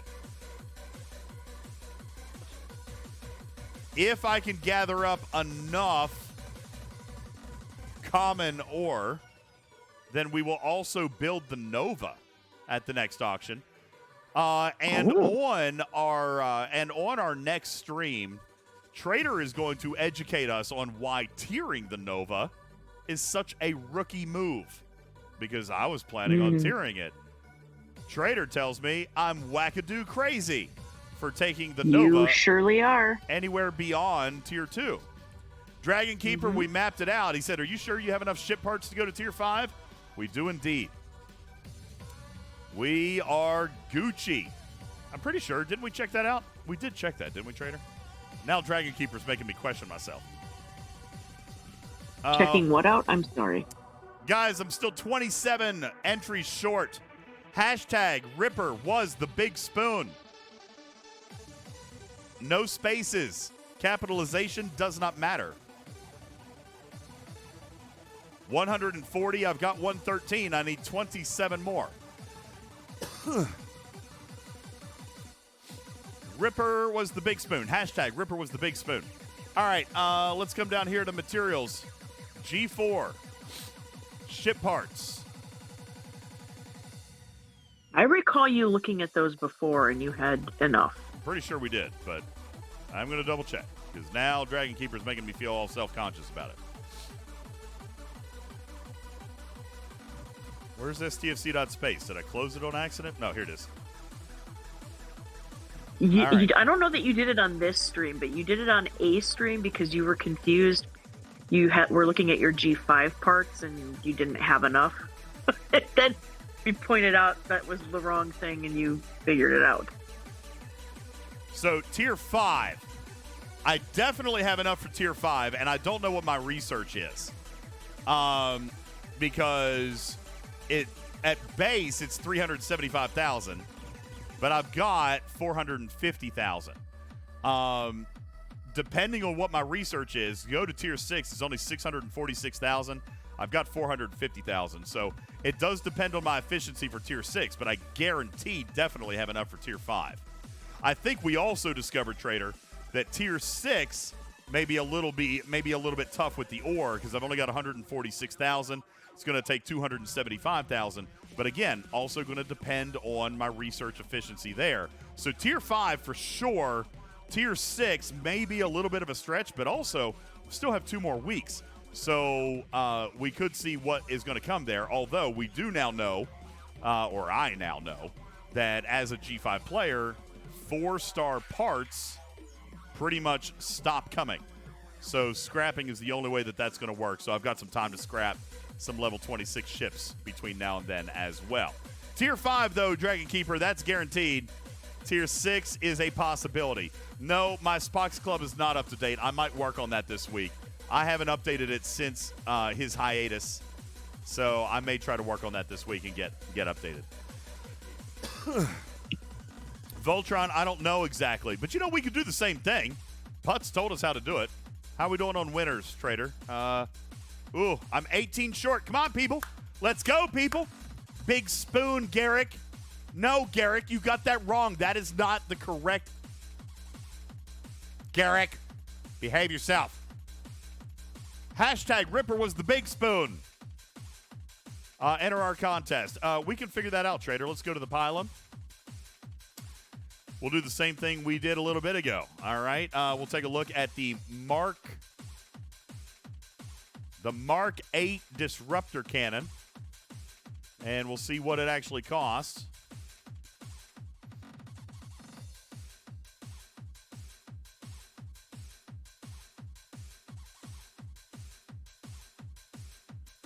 All right, Mark 8 disruptor cannon. So the raw cost in, what did you want to check? Parts? Parts is 144,000. But it's only costing me 55,000. So, Trader, that tells me that I'm roughly-ish divided by 3. Ballpark, right? Yeah. So, honestly, I probably do have enough parts to go to Tier 6 on the Tribby. Let's check materials. It says that it's taking 86,000. I'm at 35,000. So, that is also just shy of a divider by 3. Trader, it's very possible I could go to Tier 6 on this bad lad. It'll be close.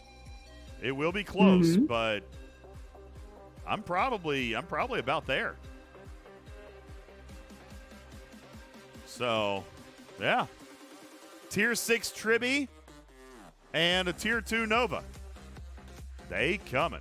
Big Smiley says 26 ships still the best scrap option at your ops level? Yes, they are. They're much faster. They're much cheaper. And by the time you figure out what you've put into them, plus the time it takes to scrap them, the 26s are far more efficient. They pay out more, faster, and cheaper. So, yeah. However, I will tell you, Trader, in an effort to conserve, I don't like that I fell into this trap. In an effort to conserve faction credits because of my plans, I had enough blueprints to build more G3 epics. So I did that, but that now means I don't have anything in my scrapper, which I think was a mistake. But well, yes. So that's always been the catch-22 is the 26 ships can be cheaper and faster, but they cost you faction credits. They cost a lot of faction credits. Yeah. Yeah. The rares and the epics you can get for free. You can often have plenty of BPs of those just from grinding. Yeah. So it's a catch-22. It depends on what your situation is, whether you need the faction credits or not. Agreed. And I was trying to conserve my faction credits, so I finally decided, Trader, to build another Enterprise, an Augur, and a D4. And actually, I didn't even notice. Oh, wait. Is that my primary D4? Yeah, here's my new D4. So it's only Tier 6. My new Augur, Tier 6. My Enterprise, Tier 7. So I'm working on those. I've been doing them for Faction Hunt. So I haven't been going crazy on them. But when I get them done, I'll throw them in the scrapper. But that does mean, Trader, in the meantime, my scrapper is not running, which is hurtful. You know, that's damaging. But, you know, what are you going to do? Can't have it all. Unless you pay for it all. Then I guess you can have it all. But I'm trying to figure out the best way to do this and try to balance it somewhat well, but give those poor scrapyard workers a vacation. Yeah, they have worked hard for that vacation. They have. They're on a break right now. I could scrap a Stella, but that only takes me like 4 hours anymore. I mean, no kidding. My scrapyard for Stella is so freaking fast.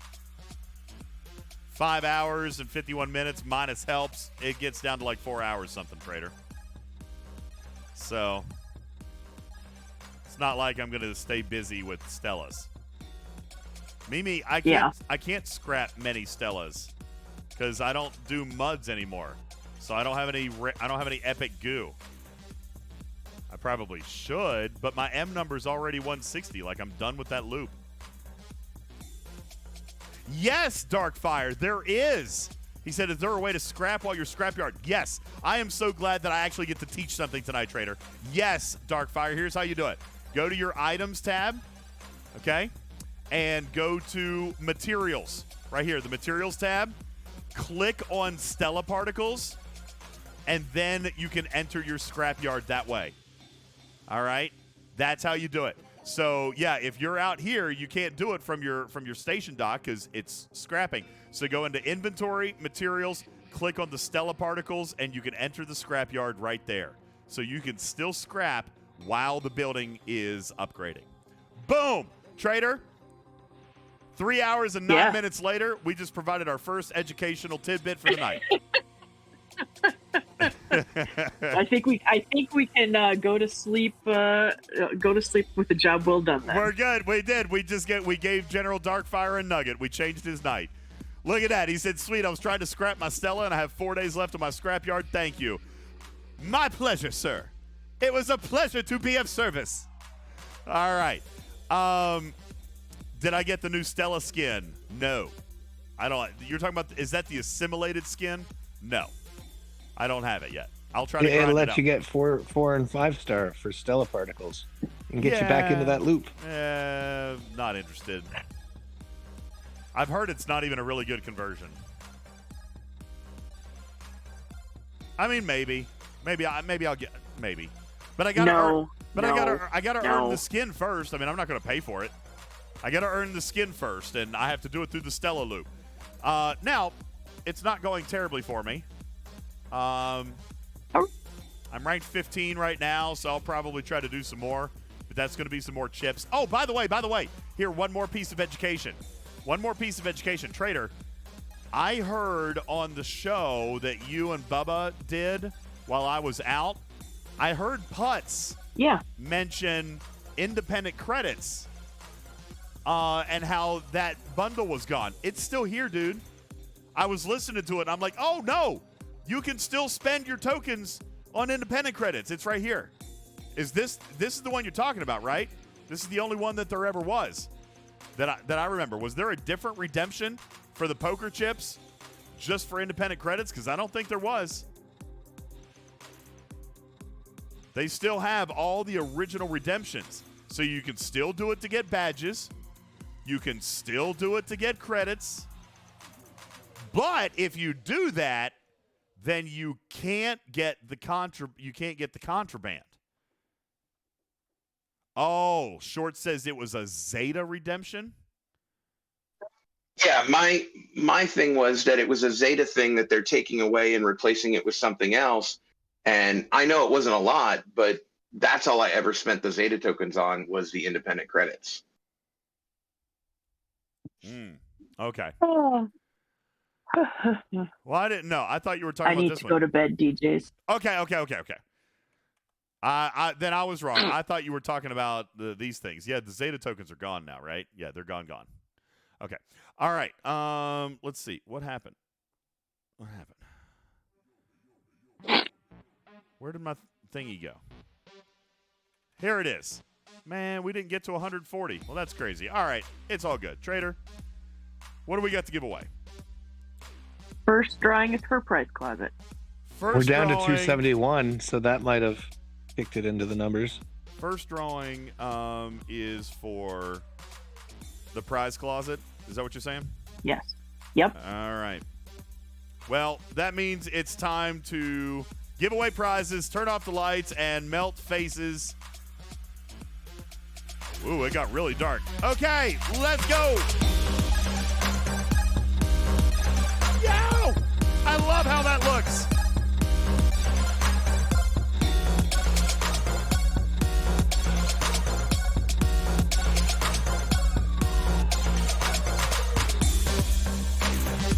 Yo, Paulo! Congratulations to you, Paulo. You are our first winner tonight. Paulo!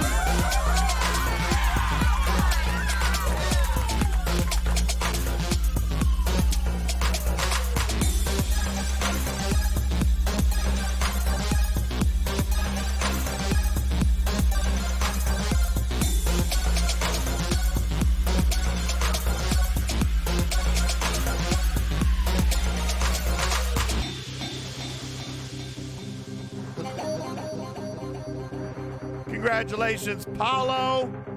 Hooking you up with a prize closet item. Trader, what's next? The $20 battle pass for me. $20 battle pass.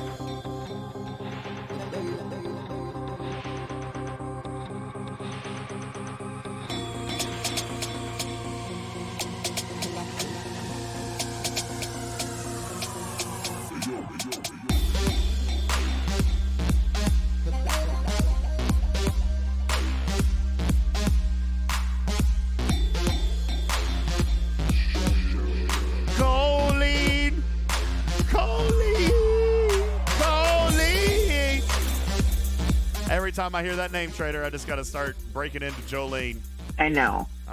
It's a thing. I know. Colleen, congratulations on the Battle Pass winner, your Battle Pass pack for the month of May. I have the same thing with Roxanne. Yeah. Roxanne. Yo, Colleen. Y'all are just weird.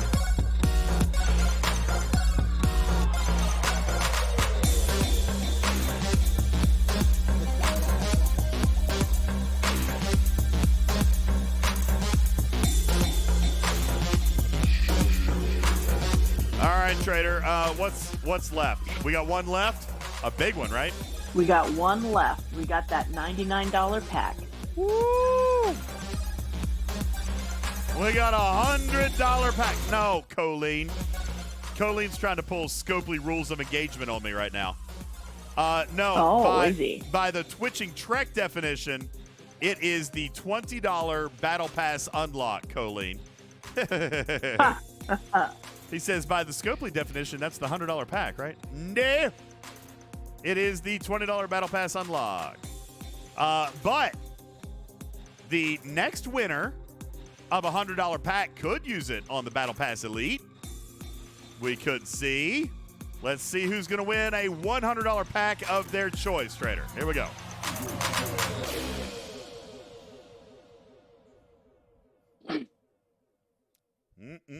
Oh, the music ended, so now we got to wait for the next song to start. Let's go sit here in the dark all by myself. Let the music dance to the sound of my voice. There was a song about that. I was all by myself. Why did the music not start? I hit a button. Yeah. Oh my God! Yay!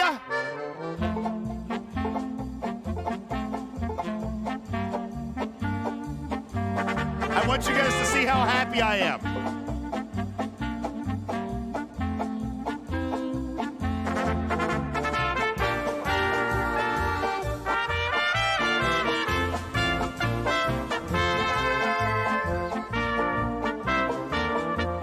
Yeah, I'm playing my Poke Music, Trader. All right, the winner of a $100 pack. Lord. Wardon is attacking my base. Wardon! Wardon! Stop! All right, who won? Jomami! Yo, what's up, Jomami? Congratulations to you on the acquisition of a free $100 pack. Woo!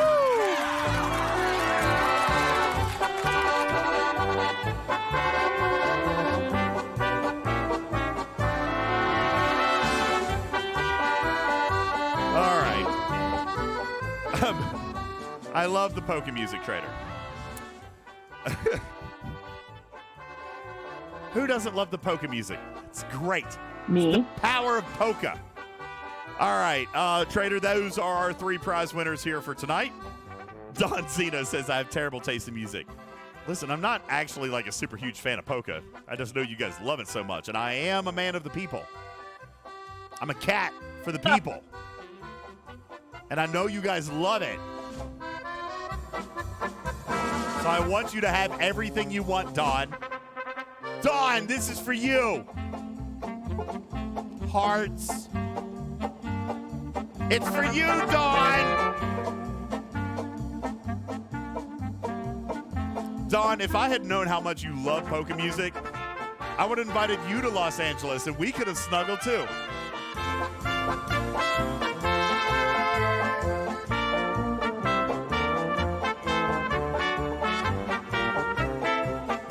Yes, Ripper also likes polka music.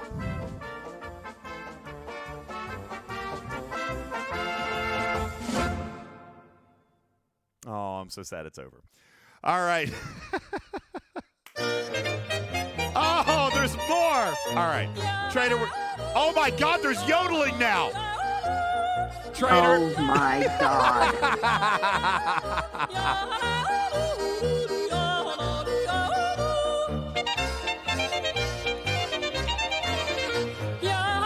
All right, everybody, I can't imagine a better way to end the show. Trader, thank you so much. Appreciate you being here. Thank you for your advice and your counsel on the beginning of my G5 journey. I'm sure it's going to get crazier as time goes on. Community, I want to thank you guys for being here with us here tonight. Thank you so very much. I really love the music. And I am going to... Mike says, I hope Twitch mutes this part. I guess we'll find out.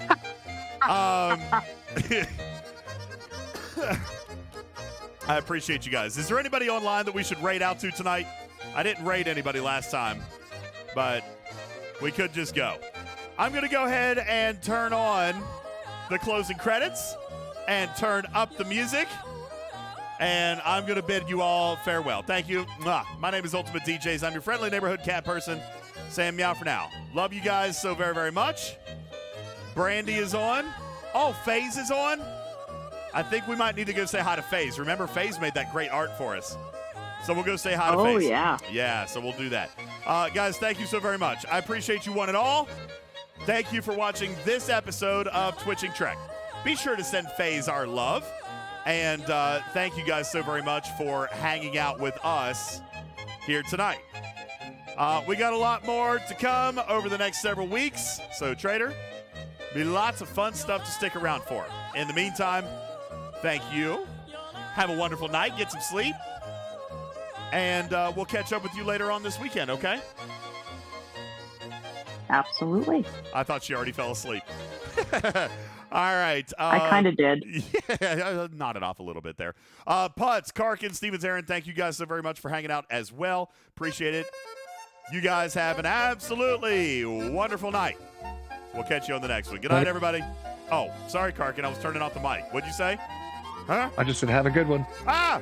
Have a good one. Bye, Karkin. You guys have a great night. My name's UltimatDJz. We'll catch you on the next one. Good night.